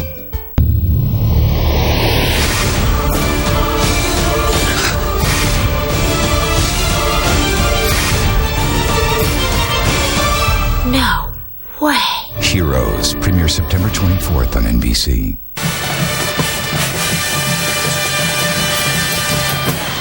And back inside SANFORD Stadium, UNLV trailing by 21 to the Hawaii Warriors.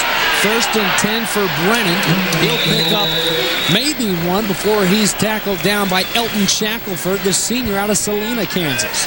James, I was entertained by the conversation over on the sidelines between Brennan and June Jones. Evidently, he had the wrong personnel, and he came over and he just said to him, "My bad," and started smiling. And June Jones actually broke a smile, too. It's hard not to like number 15, that devil-may-care attitude.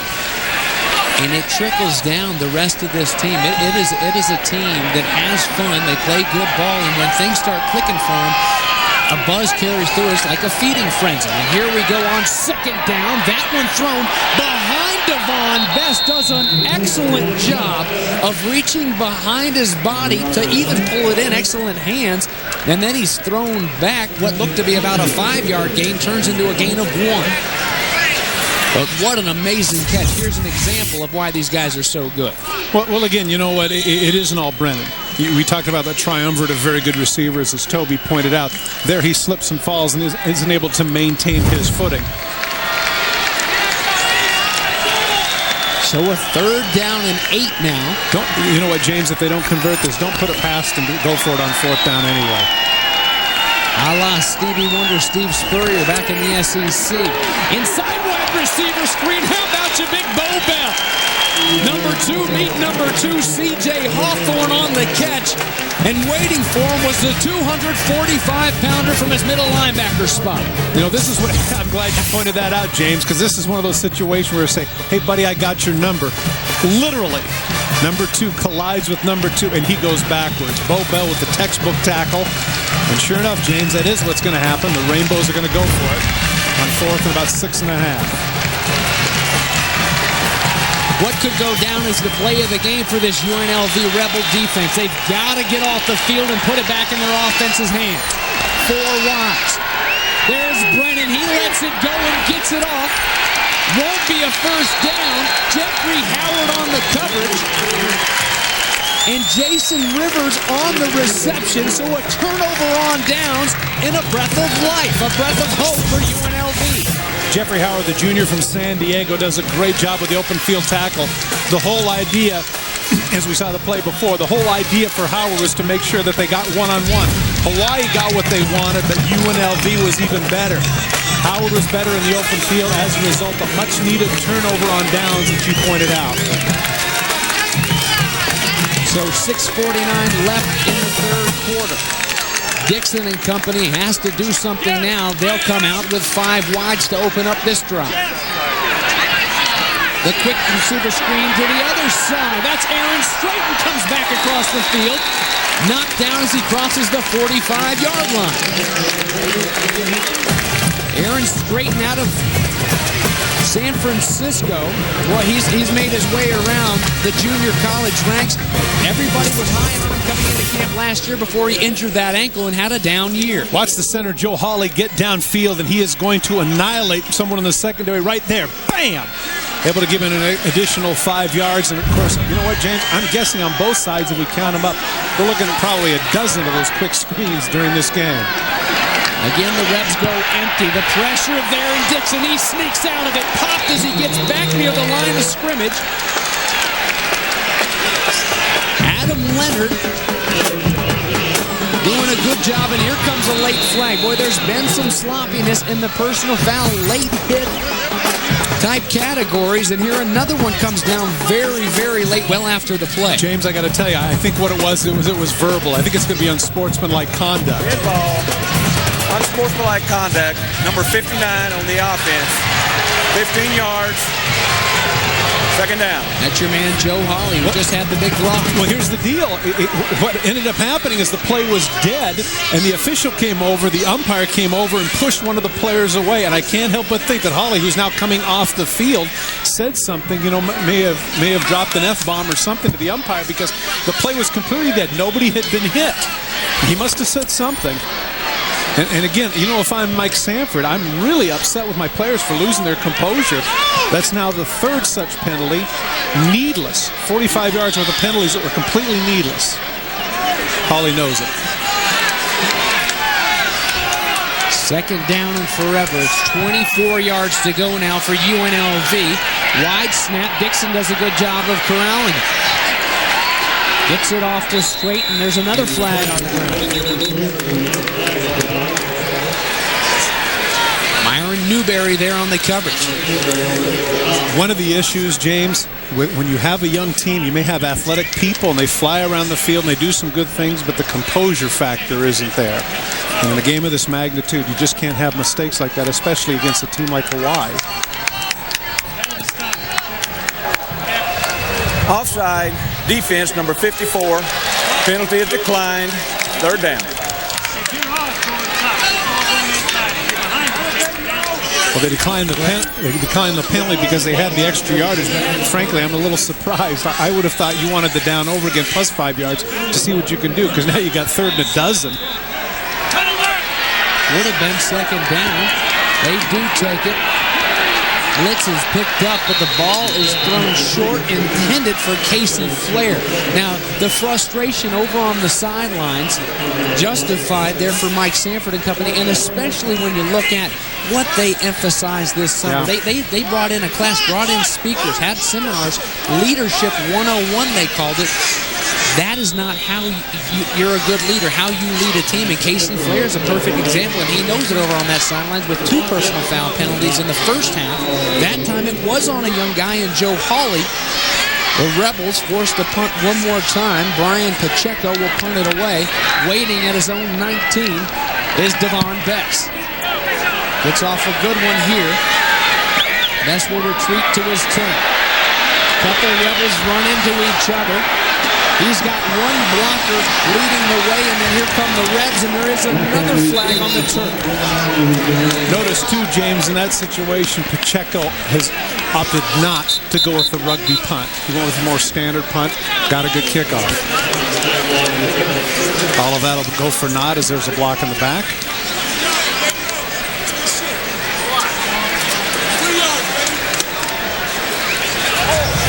During return, holding on the return team, number 18. Penalty is 10 yards from the spot of the foul. First down.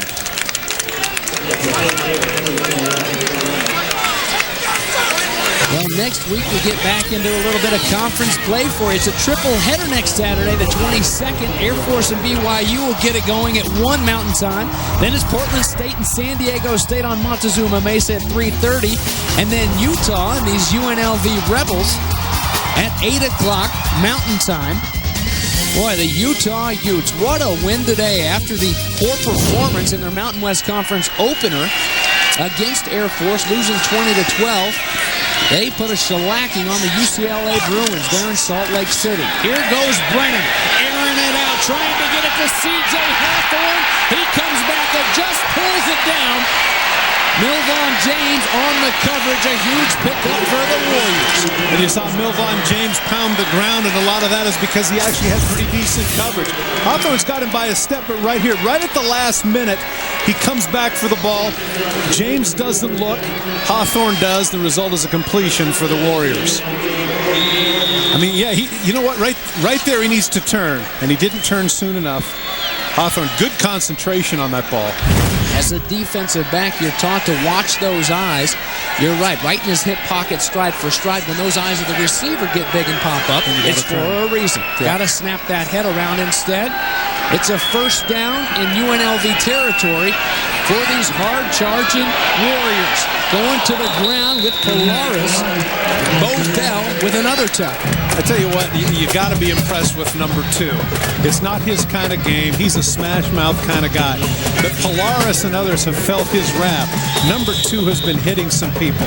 When he hits you, it appears, that's, I think, the 3rd or 4th time, James, where we've seen people go backwards, despite the fact that they have the momentum in that direction. He's a good-looking football player, number 2. Well, and Todd, at 245 pounds, the ability he has in space, the open field tackling is what impresses me the most. You'd think he'd be a plugger. They would just go in there and fill that gap, but he can tackle these little scat backs in the open field like it's nobody's business. Here's Polaris on the ground. He's met hard by Darryl Forte, the sophomore out of Culver City, California.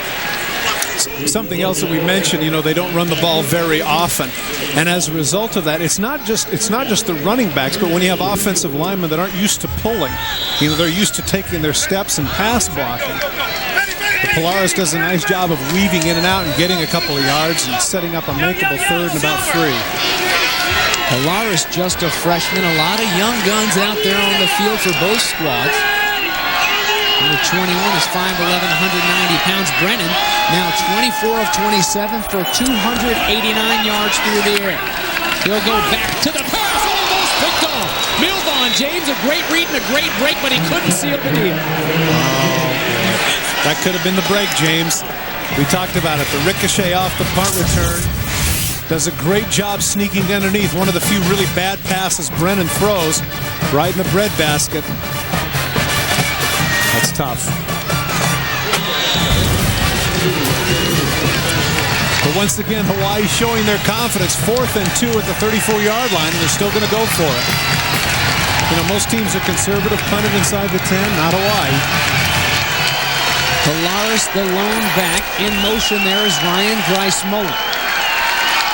Rebels showing blitz. Here they come. Picked up ball, gets off the best. A first down across the 30 near the 25-yard line. Jeffrey Howard forcing him out of bounds, but not before the first down is picked up. A fresh set of downs for Brennan. Brennan sees it coming. They're going to come with the blitz. Guy comes in motion. It's an easy throw. I think that this is one of the reasons why you don't want to blitz this guy is because he sees it and it's just throw and catch.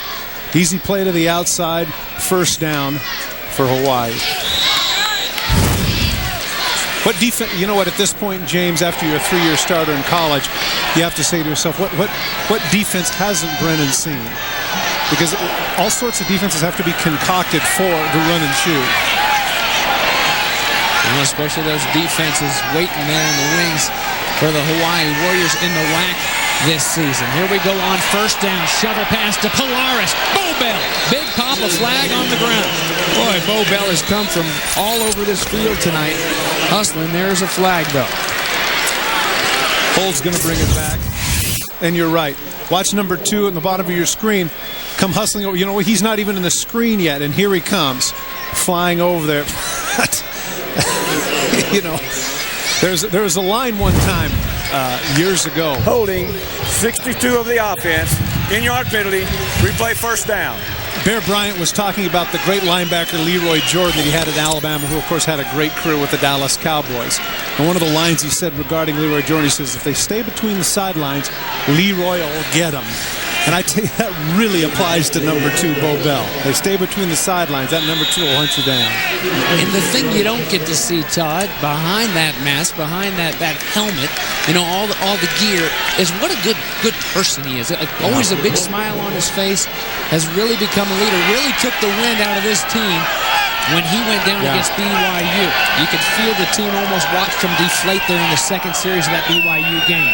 First and long for Brennan. Buys some time. Puts it up there. Jason Rivers goes up. Tries to pull it down. Now, the ground, it's incomplete. Okay, the ground cannot cause a fumble, but it can cause an incompletion. Colt Brennan wants to argue this one, but it was called incomplete down there near the goal line. Let's look at it. Well, you know what? If he keeps running, he's going to make the catch. That would appear. Oh, he's got the ball the whole time. No way that's an incomplete. That's definitely a catch. He did not maintain the control of the ball when he hit the ground. Oh, okay. Might be worth a discussion. It looked to me like right at the end of the play, Jeffrey Howard pulls the ball out. But if they're not going to review it, well, yes, they are. Well, they are, and I don't think this one will be overturned. June Jones wants to use his flag here, his red flag. Will call the timeout, and they will go review it. Coaches in college get 1 review per game. Now, remember, if you think fumbles, a ground cannot cause a fumble. But if in the motion the receiver catches it and goes down to the ground and loses it, it can cause an incompletion, is the rule. I'm with you. I understand. But I'm saying that when we show the replay again, watch his catch 1, 2. He has possession. Is being reviewed. Now he's on the ground. Hawaii requests a review. Okay, the play is dead. The play's dead. He's on the ground, and as he rolls over, that's when Howard strips him of the ball. And so I have, you know what, I'm not disputing you, James. You're absolutely right. I just think that in this situation, the play is dead and the ball gets stripped, that it should be a completion. Down, strip. Wow. Really one that can go either way. I mean, it's going to be tough because of that specific wording in the ruling. It may be tougher for them to overturn it. Let me explain something, though, to young receivers. One of the things that I hear frequently is I hear that catch it at the apex of the throw. Now, in this situation, do you realize that if Rivers keeps running, he can catch it on his feet and might get a touchdown? He runs into the ball. Instead, he decides to jump, and that creates this particular collision. You know, you see the angle of the ball. If he keeps running because he's got the man beat, he gets a touchdown. But instead, he decides he wants to catch it at the top of the jump. Everybody's got a different theory on that. I happen to believe that if you've got the guy beat, you keep running because that's an easier catch than when you jump. But you know what some receivers want to do, James? They want to jump, and that cushions the blow. That gives them the idea that they're able to embrace it a little more fully. After review, the play has been confirmed. The pass is incomplete. Now, Hawaii will be charged a timeout. So Mike Sanford happy with that Colt Brennan. Toby J, what's up, dude? It was a catch, but you know, I hate disagreeing with Pops on this one, but in that situation, if you don't know about the DBs that are around you, because the safety was coming from the opposite side, you don't know who's there. You've got to go up and get the ball if you're not sure. And you know, the truth is you're saying he should have. You know, it's always easy to be, you know, hindsight's 20/20 to say he should have done this, should have done that. The truth is he should have just held on to the ball. You're right about that, but let me explain something to you about broadcasting, son. That's our job, to get to be hindsight. Along with Todd Christensen and Todd Christensen's son. Can I just say that? Christensen's son? Toby Christensen down on the sidelines. I'm James Bates. Glad to have you with us on the mountain tonight. Let me come back, though, to Toby's point, and that's this. As a receiver, though, Toby, I'd have to say, aren't you cognizant of the people downfield? Don't you have a feel for that? And especially when you're running a post. Okay. Well, there Brennan gets a drop, and you mentioned that the drops, 54 drops last year, and Gene Jones did the work. 73% of his passes were caught. Colt Brennan a year ago had half of those drops been caught, it would have been 82. Here goes Brennan with a third and long try, goes way up top, careful, and here come the flags. A ball that was probably uncatchable. Jeffrey Howard runs into the back of the receiver, Jason Rivers, and a first down will be rewarded here. You see Mike Sanford do that. It was funny because I happened to have my eyes on the UNLV sideline. About 15, 20 people all at the same time gave that motion of the ball over the top. As well as the fans. All right. Way to go, young lady. And now she's asking. Did you read her lips? What does this mean? That's what she said, but she wants to be a part of things. Pass interference on the defense, number 8. 15-yard penalty, automatic first down. Well, here's another look at what appears to be, it's way over that. Well, you go and high point it when you're a tall guy like Rivers at 6'2". Exactly. Maybe you can. That's the argument that an official is always going to give you with regards to that particular play, and that is we wouldn't know. We wouldn't know otherwise. And clearly that ball, if that was, if it's another 5 feet higher, it's an easy call. But in that case, you just don't know. So you give this Warrior offense a fresh set of downs as we take a look at the penalty. 72 yards tacked against the Rebels, and here the flags come out one more time. Dead ball, false start, 78 on the offense. 5-yard penalty, replay first down.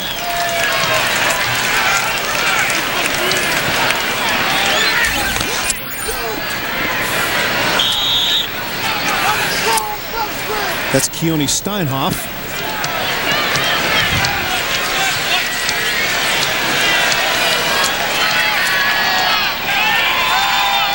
Back it up 5 yards, a 1st and 15. Just more room for these Warriors to work. They'll go to the ground. That's right, Jackson. Out the left side. He's met and forced out of bounds after a 7-yard pickup. Jeffrey Howard was called for that interference penalty, forcing him out of bounds. I'm surprised at this. Coming into this game, pointed out there was 11 carries. They've run a lot tonight. Now that's Sam Noland, who wasn't quite sure what an uncatchable ball signal meant, but you know what she does know? It's the volleyball. This team started 10-1, the best in program history. She's a volleyball player here for UNLV. They just beat BYU and Utah this past weekend, so good reason to celebrate and have a good time. Throw on some eye black and come out to Sam Boyd, right? That's it. So if we'd have said spike, dig, or kill, she'd have figured that one out, right? In the second. Wright Jackson on the ground. He lowers his shoulder up near the sticks. This may be a first down pickup on second down. Well, if you're the defensive coordinators that are on the schedule for Hawaii, you have to be concerned doubly so now. Clearly, they hadn't established anything in terms of the run of the first two games, but in this game, they've been able to go with a variety of plays, off tackles, some traps, a couple of sweeps. I think that June Jones knew that coming in against the quality of opponent that UNLV was, that they would have to do something a little bit more in the running game, and that's exactly what's happened. So shy by a couple lengths, it'll be a third down in less than a yard for June Jones. You know what you got to like this too. You see that manila folder there? It's just, you get a lot of the high-tech type charts that these coaches will pull out, all laminated and pretty with all the highlights. Look, June Jones, he's got his raggedy little manila folder there carrying around. He's kind of like drawing up in the dirt. It's what it's like sometimes. It's drawing it up in the dirt, and that's kind of the style that Colt Brennan plays with, is that schoolyard type sling it around and make something happen style. Well, I can tell you this too. You see all the things written down, but the run and shoot is between those two ears. That guy knows so much about this offense, and sure, he writes things down, but he's as creative as his quarterback. He can come up with a variety of things on his own. He doesn't necessarily have to have it written down. Warriors 3 for 7 only on third down conversion, still lead 28-7. Third and short for Brennan from the gun. There's the pressure, and Melvin James came over the top, but he had his right arm on the back of the receiver intended for C.J. Hawthorne. It'll be another first down. So difficult to play cornerback, either at the collegiate or the professional level. See the ball come out. He tries to go through him and get to the ball, but you can see the arm is wrapped completely around him. The official had no alternative but to throw the flag. Well, what a shame. That's the way you're taught. It is to secure that receiver. Defense number 5. The spot foul.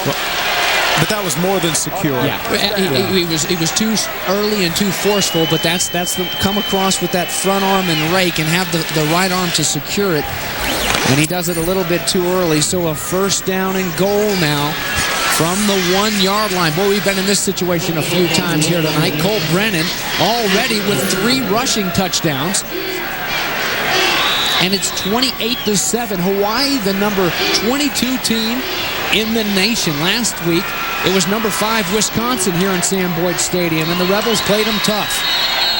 Need to hold these Warriors out of the end zone right now, and the whistles blow. They won't get this play off.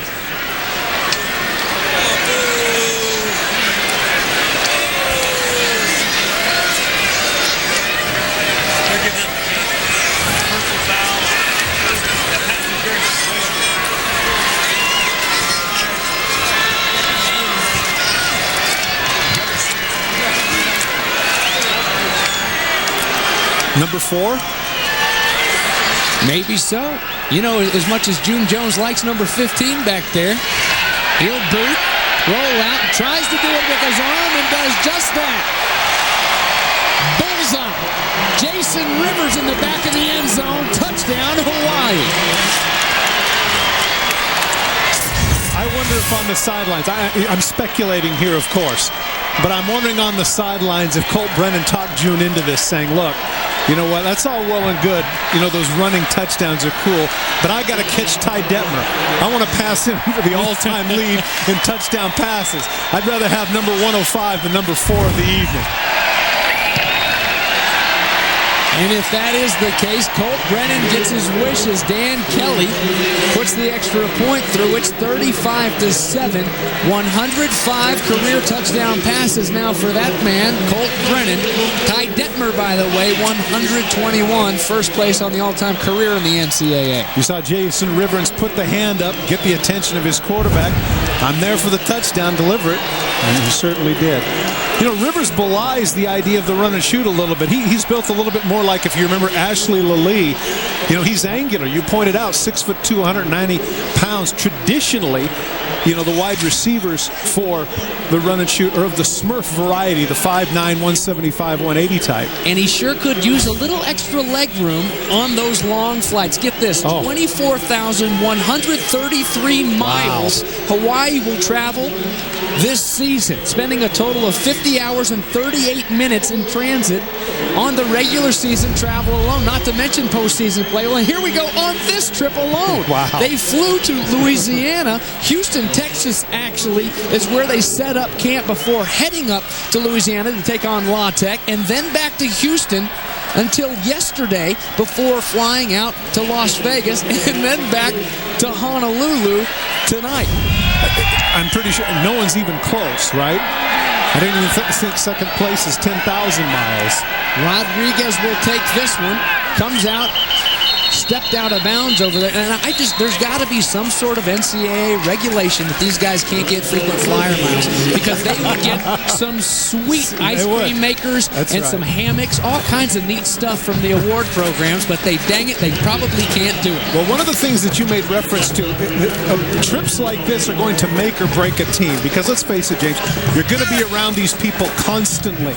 You know, you're showering with these people, you're sleeping with these people, you're eating with these people, you're colliding with them day in and day out. And unlike regular situations that you have when you're at home, now you're on the road. That compounds it that much full. At least judging by this game, clearly, they're hanging in there. An interception, and Mouton will take this one back to the house. Offensively, defensively, this is the feeding frenzy that we were talking about.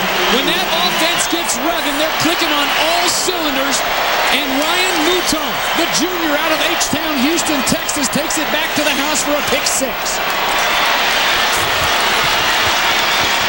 Do you remember that little canister of Morton salt, and the girl on it had the umbrella, and it used to say, when it rains, it pours. Everything is going their way. Everything is going the way of the Warriors, and once again, it is absolutely not the night for Casey Flair. Everything that he does, you're talking about Lucky Sevens, everything that he does has turned up snake eyes. Boy, and this will make one happy trip back to the islands for these Hawaii Warriors. Wow. And you got to think they're ready to get home, Todd, as we take another look at it. Ryan Wolf, it goes through Ryan Wolf's hands. Oh, excuse me, I thought it was Flair. Well, it's an easy throw. It's right here. Comes off, you know, you got to make that catch. You just got to make that catch and help your quarterback out. Instead, it goes through his hands. That's a pick six for the Warriors. Well, June Jones and Greg McMackin, his new defensive coordinator this season, said they wanted to work Ryan Mouton into the rotation and showing off the wheels. Hey, Colt Brennan, he's signing shirts over there on the sidelines. You talk about a loose crew. He's giving autographs here, and we haven't even started the fourth quarter yet. And one thing to June Jones' credit, at least in the first game when they had a severely overmatched Northern Colorado, he's likely not to play in the fourth quarter. You know, this would be a great opportunity, you think, to pad his stats, but they're pretty good about that.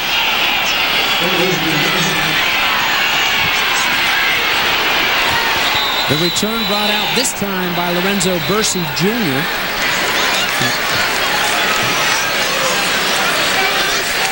And once again, it'll be UNLV ball, and they haven't been able to do anything with it offensively since their opening drive. They took it down and went on the scoreboard first, and since then, it's been all June Jones and the Hawaii Warriors. But this is all part of the development of a young quarterback. Travis Dixon now has to deal with a little adversity and understand that things haven't gone his way. It's a learning process. For someone who, this is only his third game as a starter. As the clock goes under a minute left in the third quarter. Well, there's a big catch. Big time catch by Ryan Wolf. His body exposed. He does hang on to this one. An even tougher catch than the one that went through his hands and was picked off for a 40-yard interception return. Solomon Elimimian stays at home in his middle linebacker spot. And you know what? I got to tell you, if I'm in that situation, I come back and say, please, you know what? If you're going to throw it to the middle, don't lead me into the middle linebacker. That's where the broken ribs come. Well, look at those numbers. 207, trying to go blow for blow in the first half, and only 38 yards here in the second. And here comes the pressure. Boy, Dixon lucky that that one wasn't picked off. Desmond Thomas was waiting on it. The junior had a high-low when he threw it to the medium route. Well, again, you know, we complimented Colt Brennan with his ability to throw from all sorts of angles. That's not a skill of Dixon's just yet. His feet weren't planted. He wasn't quite sure. At the last minute, he saw what he wanted, and that shot put almost got picked.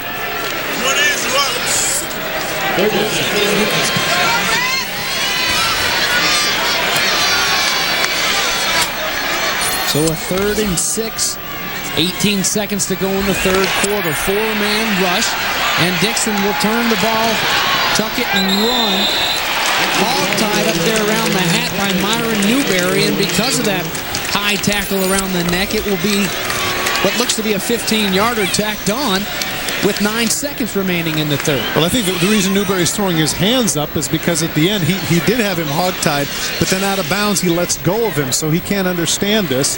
The flag came from a different vantage point, but you know, UNLV needs the break, so tack on 15 and hopefully Dixon can get it going Personal again. foul, number 17 on the defense. 15-yard penalty from the end of the run. First down. Well, number 17 is Elimimian.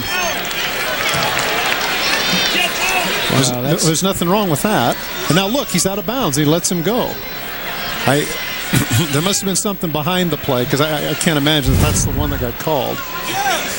And they didn't say number 3, they said number 17, so must have been something close to the line of scrimmage. Well, nothing to worry about when you go back and watch the tape. If you're Myron Newberry, he looked to be right on there. Oh, no. He eased off of it, just like you said. So here we go to Ryan Wolf out the other side. Warriors waiting on him, though. This will be a loss of 1. Solomon Elimimian, boy, has he been active today? The leading tackler coming in. A la Ray Lewis's coaches say he has the same instincts, the same ability as the Ravens' big linebacker. 3 quarters in the books. It's been mostly Hawaii. 42-7, our score here in Vegas. Back for quarter number 4 after this.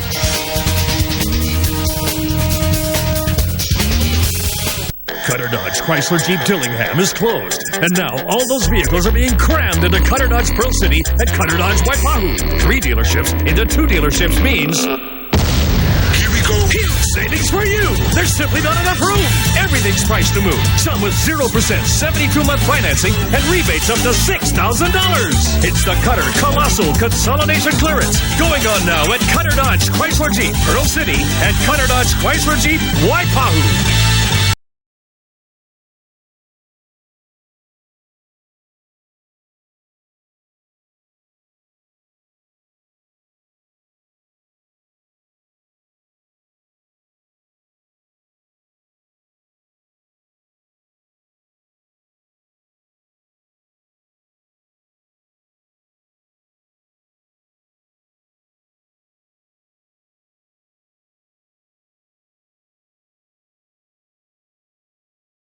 Speed of Hawaiian Telcom's new 11 meg high-speed internet will carry out this experiment. Let's commence. Good show. A download speed of 11 megs was reached in 1 second. And now, upload. Brilliant! Their 1 meg upload speed is also Hawaii's fastest. It's official. Hawaiian Telcom has the fastest internet in Hawaii with speeds of up to 11 megs. To connect, call 643-0805 or visit hawaiiantel.com. Are you ready for the speed? Watch the latest hits at Kapilani Medical Center at Polimomi. Enjoy your favorite shows on our virtual headset during MRI exams. For the latest diagnostics for orthopedics, count on Polimomi. Kung Fu was easy. Well, you're doing it kind of slow. It's meant to be faster. How much faster are we talking about? He's the secret. Honestly, that was... She's the agent. That fast, huh? Mm-hmm. Chuck, Monday, September 24th on NBC. Let's go.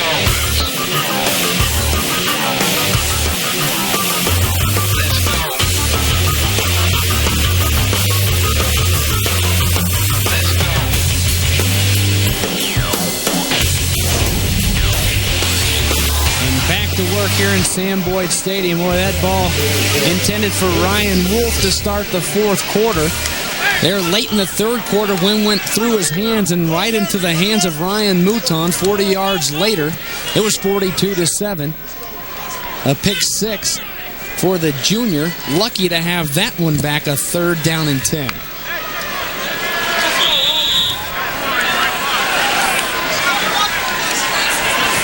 Frank Summers, who was charging hard in the first half, in the backfield with Dixon.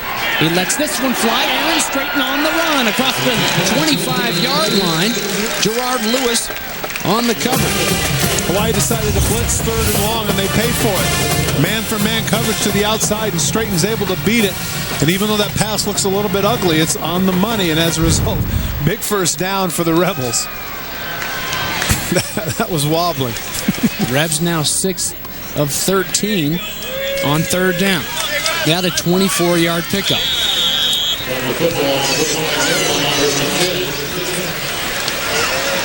You know, I don't want to overrate the idea of the education of this young man. Even though the game is out of control, he needs to get some poise and needs to get a chance to make some of these throws. Just game experience, James, if nothing else. Gets this one out to Casey Flair, who looked to have a knee down. Doesn't matter because he stopped dead in his tracks. Carl Noah and company charging over there. Solomon Elamimian, we've called his name a lot. Let's take a look real quick while we got a chance at our Dodge. 3rd quarter stats. Here you are through 3 quarters. 298 yards through the air for Colt Brennan. You know what, though, James? The total yards belie the score a little bit. It's not as if Hawaii has just completely dominated. It's just that UNLV has made some bad mistakes at the wrong time. Wolf into the backfield. He'll get the handoff. Or no, he won't. Into the belly and pulled back out by Travis Dixon. I'm with you. That was a pretty good fake. And that was Amani Purcell and company in there. They weren't faked at all. Fooled one bit. Amani Purcell also in there is John Finauti.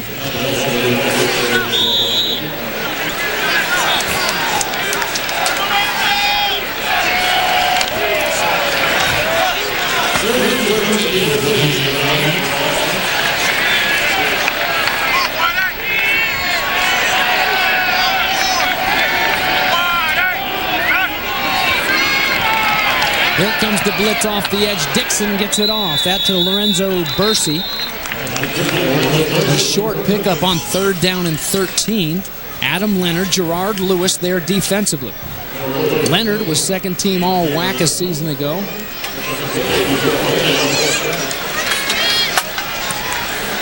Offense will remain on the field here. 4th down and 5.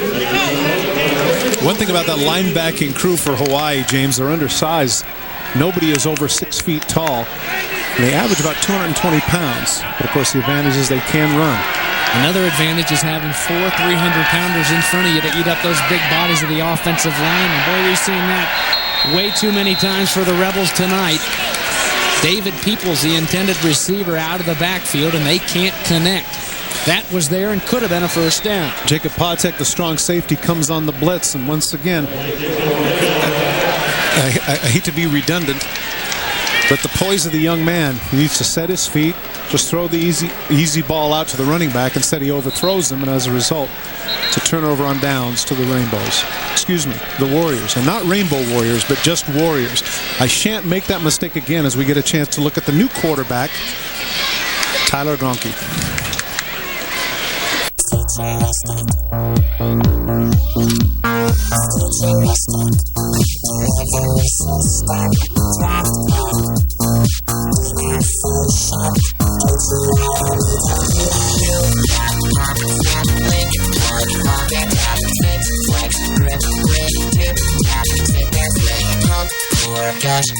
Trip, train, drop and train. Innovative, dry Heineken. Welcome to the next level. All those little frivolous things are behind you now. You've elevated your sense of style. It still has an edge, but now it's timeless. You now have real power, and you know where you're headed. And you're smarter in every way. The Suzuki XL7. Life just keeps getting better at your Suzuki dealers of Hawaii. Some say my competitors are envious of my sirloin burger. I don't see it. I think they're glad my sirloin burger's sweeping the nation. Good one, sir. A 100% sirloin burger, seasoned while it cooks, with your choice of 3 kinds of cheese and grilled or red onions, and you can add bacon. Because when someone makes a hugely popular burger, the whole industry benefits. Well, not the whole industry, it's pretty much just me right now. But I can still feel the love.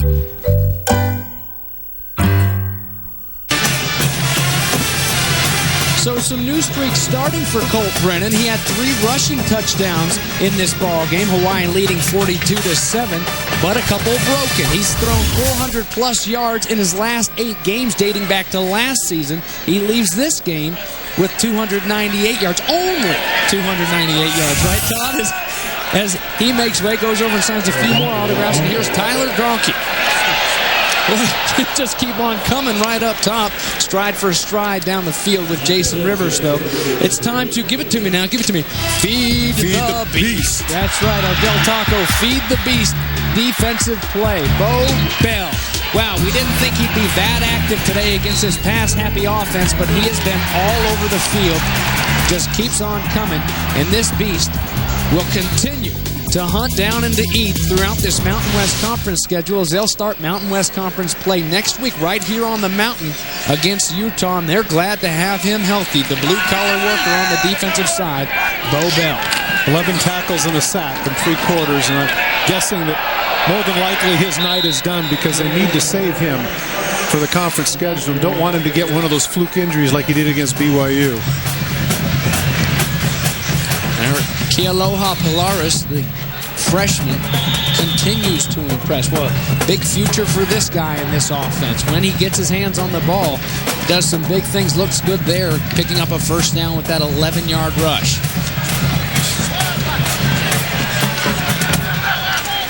How many of the Hawaiian button-down shirts you think June Jones brought on the trip? Maybe that's all he owns. That's all I've ever seen him in pictures. Again to Polaris. Well, you know what? You were superstitious. People have game shirts. That's right. Game suits, game shoes. Game lays. Exactly. Hey, Toby, did you have a game lay? Did you wear a lay on game day at BYU? You know what? I never did, actually. But you did have something you were superstitious with, right? Well, I wore that for a long time until it smelled so bad even when it was washed that I couldn't wear it anymore. I'm opening myself up to much criticism here, guys, but I actually had a shirt that belonged to Brian Bosworth that I wore under my pads. I remember that. My last 2 years. Oh, number 44. Wow. How much motivation more do you need? There you go. Hey, that's what I'm saying. That and watch a little bit of Stone Cold and you're all right, right? There you go. Stone Cold, yeah. You know, I actually gave that shirt to Dan Morgan down at Miami after I left because that's another guy that wore 44. Figuring, you know, now was he blood a little bit. Now was he an award winner? Did he win an Outland or a Nagurski or Butkus when he was at Bosworth when he was in college? I mentioned that because we have a guy here that probably is going to be up for a Unitas and a Davey O'Brien and the Heisman and Maxwell and everything else, and that's number 15. And he certainly didn't hurt his chances tonight, despite the fact that he was short of 300 yards by 2. Boy, he looks sharp. Good coverage here by Milvon James. A little bit too good again. Wow. Hands all over Ryan Grice-Mullens. Flag comes down, so it'll be a first down, fresh set of downs. Well, let's talk about Colt Brennan, guys. Here, you got a guy who coming in is really got to be the front runner for that Heisman Trophy. And Pass not just... Defense, number 5. 15-yard penalty, automatic first down. Not just by looking at these numbers, but what impresses you even more are the intangibles. How instinctive he is as a quarterback in this system, Toby. He makes things happen, and anybody that gets a chance to see him play in a lot of these games won't be seen, like the Booties and everybody else out there that are in this Heisman race. But when people do see him, they'll know that this is a special quarterback and probably the best in the nation right now. Well, absolutely. And the thing is that you talk about a guy like a Ryan Brom, and they lost today. And you talk about Mike Hart and Henney at Michigan, and obviously they've been struggling. And so a lot of these other Heisman hopefuls are actually falling by the wayside. While if Colt Brennan continues to win, there's no doubt that he's a Heisman frontrunner. And the whole thing about the West Coast bias, how many USC guys have won the Heisman the last, 5-6 years? You know what, Toby, that's a good point. But one thing, the one negative that I see is that because of the number of games that they're going to play, completely off the grid. And what I mean by that is that a number of games are going to be in Hawaii. The East Coast riders, a lot of people are already going to be in bed when Hawaii is playing, and so they have to get a lot of their information secondhand. And I do believe that, I think there is a little bit of a West Coast bias, with the exception of USC. But we're not even talking West Coast here. We're talking, this is genuinely far west. Back to the ground goes Hawaii. But, one thing, those sports writers that wake up in the morning and they can't even get it in their paper because it's so late. They have to check the internet for these numbers, or the Monday paper and check it. They can't argue at how impressive these numbers are. And a perfect example, you've got two incredible football players there at West Virginia that really kind of cancel each other out. Exactly. Yep. They kind of take away from each other. Yet they're winning ball games and having fun at it, but still for that Heisman Trophy, the individual honor. Go ahead, Toby. You were going to say something? Well, I was just going to say that Darren McFadden has the same problem in Arkansas with Felix running next to him. Those guys are kind of canceling each other out as well. Yeah. And in today's age with the internet and TiVo and all that stuff, I don't think that argument works as well about East Coast writers going to sleep and not being able to see him. There's 150 million sports channels that they can watch, their highlights in the morning or the next day, and they've got the TiVo and they've got the internet. So, I think Colt Brennan should still be definitely a favorite, even on the East Coast. Toby, there is only one sports network, and it is the Mountain West Sports Network. The first network created solely for an athletic conference. Here, the Mountain West Conference. And let's go ahead and give Colt Brennan an award that's just as big as the Heisman, right? Our Wells Fargo Student Athlete Award goes to the quarterback, coming back to play for June Jones and these Warriors, and they're certainly glad he get 3 rushing touchdowns tonight for the senior from Irvine, California. More importantly, now he is 16 touchdowns away from tying Ty Detmer for the all-time lead in touchdown passes in a collegiate career. Bosworth was up for the Heisman. He got some votes. Stop. Oh, nice catch there by Hawthorne. That's complete for C.J. Hawthorne. C.J. Hawthorne picking it up. A wide ball thrown by Gronke. Look at him go out for this one. Great effort. Wow. Gets the elbows underneath. Nice catch. By the way, you know what? My mind's slipping. Remind me about his pro career. How things go for him there. Bosworth? He got injured. Oh, yeah. Yeah, that's what it was. Injured. Okay. But will you at least please give me this? Throw me a little bone that he was one heck of a college linebacker. Oh, yeah. Huh? Yeah. The 4 guys in front of him all went to the NFL. Casillas and Bryan and all those. Come on. Hey. He never got touched. Oh, you can't beat that haircut, though. Yes, you can. Yeah, you can, Toby. You can beat that haircut, and you can see it on the American Gladiator. No, stop. Dad's sporting that Jerry Curl mullet. No. No, this is how you beat the haircut. Colt Brennan already did it. Colt Brennan beat that haircut. That's Come on. Strong. He had the dreads all summer long, and he shaves it, and he goes with the Hawaiian Islands there. Yeah, that's great. Oh, wow, look at him. Hey, you know what that must be like when he goes into the barber and says, you know what, I need a little trim on Molokai. Can you straighten out Kawhi for me? Is that how that works? He's over there having a discussion about his boogers on the sidelines. You see that? Oh, please. Hey, he is loose, I told you. There's Farmer gets a little shovel pass. Hey, let's, if we can in the truck, we got something prepared here, Toby. Shane Horton, who made a start as a true freshman, the safety, True freshman out of Chatsworth, California. His dad is Mike Horton. Now, that may not mean anything to you, but perhaps the name Gemini does. There he is, Gemini. Now, I know you know this guy, Yes, Todd. I do. I know Gemini. That's his son. Yeah. Shane is his son. Sweet. Gladiators, ready? Go. Oh, man. Boy, I know that you got a lot of people talking to you about the Gladiators reruns. They've been fun to watch. Well, Gronky put the ball on the money. That's not like Devon Best to drop it, but they're going to turn over on downs, and UNLV gets the ball back. Timeout. Well, 7:57 left to go in this game. 42-7, Warriors on top. You take being active pretty much for granted, no matter what your age. But that can all change with an injury, and you don't want getting over it to take forever. That's why Straub created the Bone and Joint Center. Our orthopedic specialists are the first in Hawaii to offer minimally invasive techniques that can get you back on your feet in days instead of weeks. The Bone and Joint Center at Straub. We take your active lifestyle seriously. It's official. Hawaiian Telcom has the fastest internet in Hawaii with speeds of up to 11 megs. To connect, call 643-0805 or visit hawaiiantel.com. Are you ready for the speed?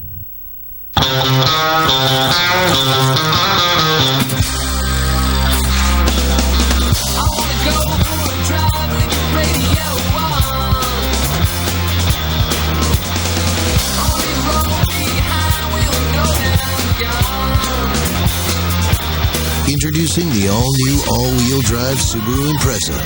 4 doors, 5 doors, and unlimited possibilities.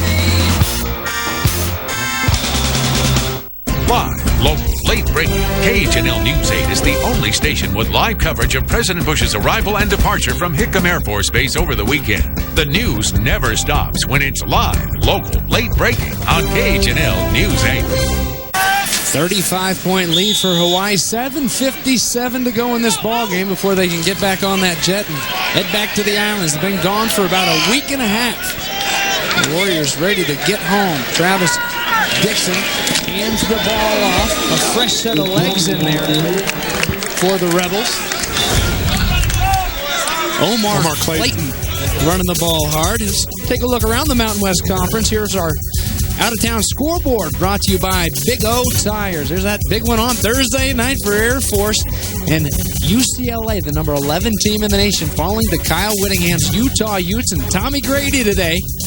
BYU and Tulsa, they're putting up some points. What happened to that defense there, Bronco Mendenhall? And look at New Mexico leading Arizona and San Diego State. Hanging in there tight with Arizona State right now. It would seem appropriate that we would have a WAC team tonight because that looks like one of those old WAC scores. 52-47, still 5 minutes left in the game. And here's Chris Brogdon into the game now for UNLV. Give some guys some opportunities. So we head to Montezuma Mesa next week. Portland State. Yeah. Glanville, Mouse Davis, who coached the running backs here at Hawaii last year. They'll come to town. Normal, Illinois. Wow, a downstater. How about that? Omar Clayton, he's a downstater. My wife's a downstater. I know that. Mount Zion, Illinois.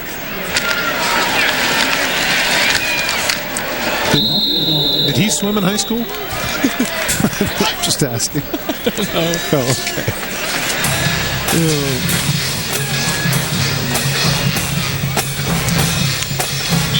Well, UNLV is going to have to regroup a little bit.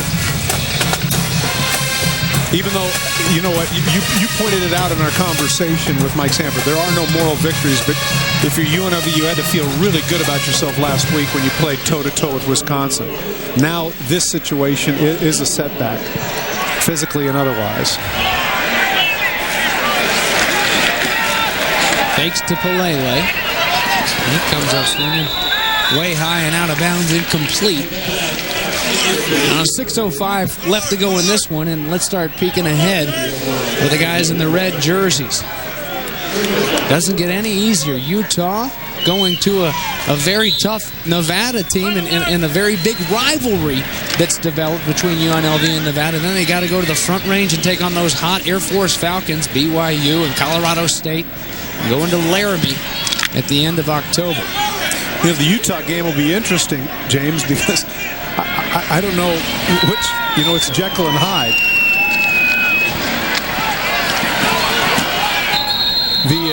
The team that we saw against Air Force clearly was a completely different team that today just absolutely routed the number 11 UCLA Bruins. Well, Ryan Worthen there on the catch, and Brian Johnson has to be kind of easing his way back in. They've got UNLV, and then they go to Louisville, correct? Utah does. And so Brian Johnson, who separated his shoulder in the opener, the same game that the Utes lost Matt Asiata, the big running back for the season, Johnson may be on his way back, and here's a 4th and 2. There's Bursey into the backfield. Fake goes to him, and a first down pickup, looks to be anyway, for Clayton. Well, you and I had discussed this, and of course the scores that we just watched reinforce this very point. It's not likely that there's going to be a BCS buster come out of the Mountain West Conference, but I think the cliche is going to apply this year, although we'll move it back a day, which is on any given Saturday. On any given Saturday. I mean, Utah loses to Air Force, comes back and beats UCLA? What are you kidding me? And now BYU, who looked so good against UCLA, really outplayed them statistically, now is struggling with a Tulsa team. This ball underthrown, and lucky that one didn't get picked up. Well, in TCU, a team that everybody really thought, when you look at BYU and Max Hall has to step in, big shoes to fill for John Beck, everybody thought TCU was going to run away with it. Yeah. And some questionable play calling there at the end of that game. They could have walked away. The throw at the end of regulation, that didn't make much sense. Beaten and battered a little bit, and maybe, humble pie, but you win it and you get out of there with the W. Instead, they go back 2 losses in a row for Gary Patterson's Frogs, a team that was picked to win the conference at Media Days not too long ago here in Vegas. Now, having said that, the feel-good story at this point in the Mountain West Conference has to be the Air Force Falcons. I remember when you and I were doing the preview show and we looked at that schedule in September. After South Carolina State, right in a row, you had Utah, TCU, BYU, and of course their big rivalry with Navy. And we said we were really hoping that they might eke out one win out of that 4. Now they're 2 games into it and they're 2-0, and they look like the most confident group. I tell you what, Troy Calhoun, man, he looks like Houdini right now. Troy Calhoun, a 1989 graduate of the Air Force Academy. Clayton has to go down for this one. Good throw and catch right there. Nice route run. Throws it in between 3 defenders and close to the first down sticks. But Calhoun, he graduated. He walked the walk. He went there, and he graduated in 1989. And so that Air Force middle of the season just crashed because they've got so much on their plates. Maybe we won't see quite as much as that because he knows exactly what these cadets are going through, what they have to deal with on a daily basis. They've got to find a way to get around that because that middle of the season, Notre Dame, they've got some good athletes, but they're down this year. And they got to get that Commander-in-Chief's trophy back to Colorado Springs. There's Clayton showing you the Jets across the 10 to 5, diving in for a touchdown. So Omar Clayton, the true freshman, just like he used to do back in Illinois. Well, this is a great call, 4th and short. Great call. He comes out with the option, sees a little bit of a gap. The secondary man comes up a little bit too soon, and he shows some nice speed. That's got to feel good, as you just point out. First opportunity to get in there, sees nothing but grass, sees a touchdown's able to get it. The pride of Normal, Illinois.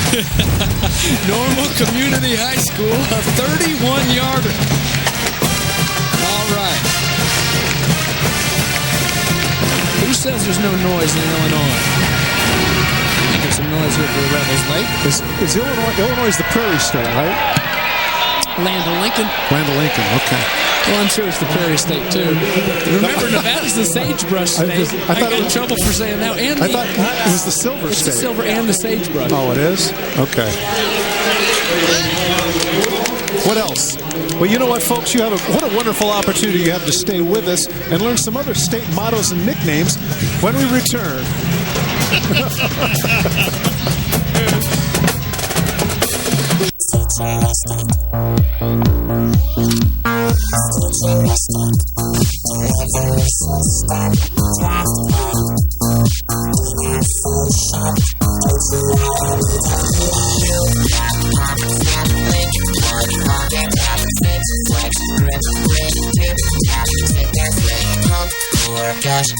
Trip, train, draft and drink. Innovative, draft and Heineken. What would happen if you switched every bulb in your house to a compact fluorescent? You'll save energy and money because CFLs use up to 75% less electricity than old-fashioned bulbs. Change every bulb in your house to Energy Star CFLs and the savings will really add up. Plus, you'll help preserve our environment too. So switch to CFLs and save. Download coupons at hawaiisenergyfuture.com.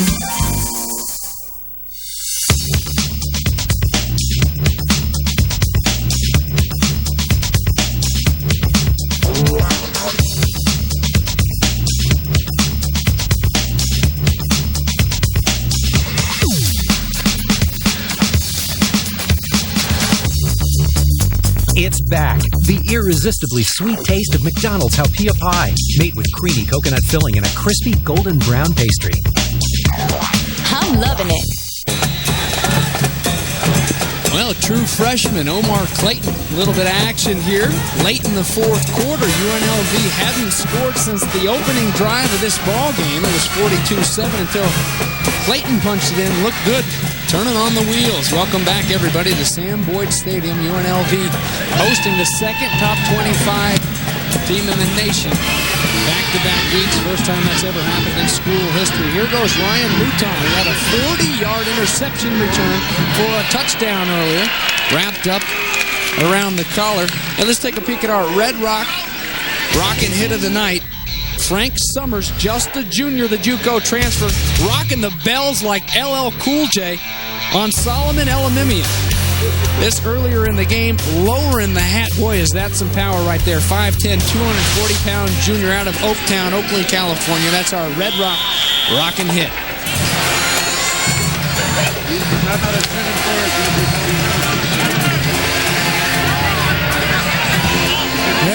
Rebels, got the Rebels chant going. Boy, that was kicking Ron Kruger and company, making the big run to the Sweet 16. That was fun basketball season here in Las Vegas. Polaris still in the ball game. Stretch that one out, a gain of about a half yard. Mario Cox was the runner. Evidently, they're giving Polaris a rest. I'm sorry. That's all right. Thank you, partner. No problem. Also from Oaktown. What do you know about that? McClymonds High School. You know who else graduated McClymonds High School? This will show my age. Bill Russell, great Celtic from McClymonds High School in Oakland, California. It doesn't show your age, it shows your knowledge. No, Bill Russell, come on. You may be a big Bill Russell fan. Oh, I am. Well, I mean, the greatest athlete in team sport history. He has to be. 13 years, 11 rings. 11 rings. That's never going to happen. That's never going to happen again. Wow. Well, I take that back. Maybe your boy Urban Meyer's going to do it down in Florida. Oh. Ooh, they look pretty good today. Well, you know, at least Urban and Billy Donovan live on the same street. At least their street may match it. Back to back for the basketball team. Wow. And they did look good today, taking down the Vols. Wow. You know, it's let this play go here to snap the Gronky in the gun one more time. And letting this one fly. Boy, was that pretty. There go the Warriors one time. Malcolm Lane, is he going to get there? Yes, he is. Gronky to Malcolm Lane. Another touchdown for the Warriors with 2:38 to go. An 80-yard connection. Pater.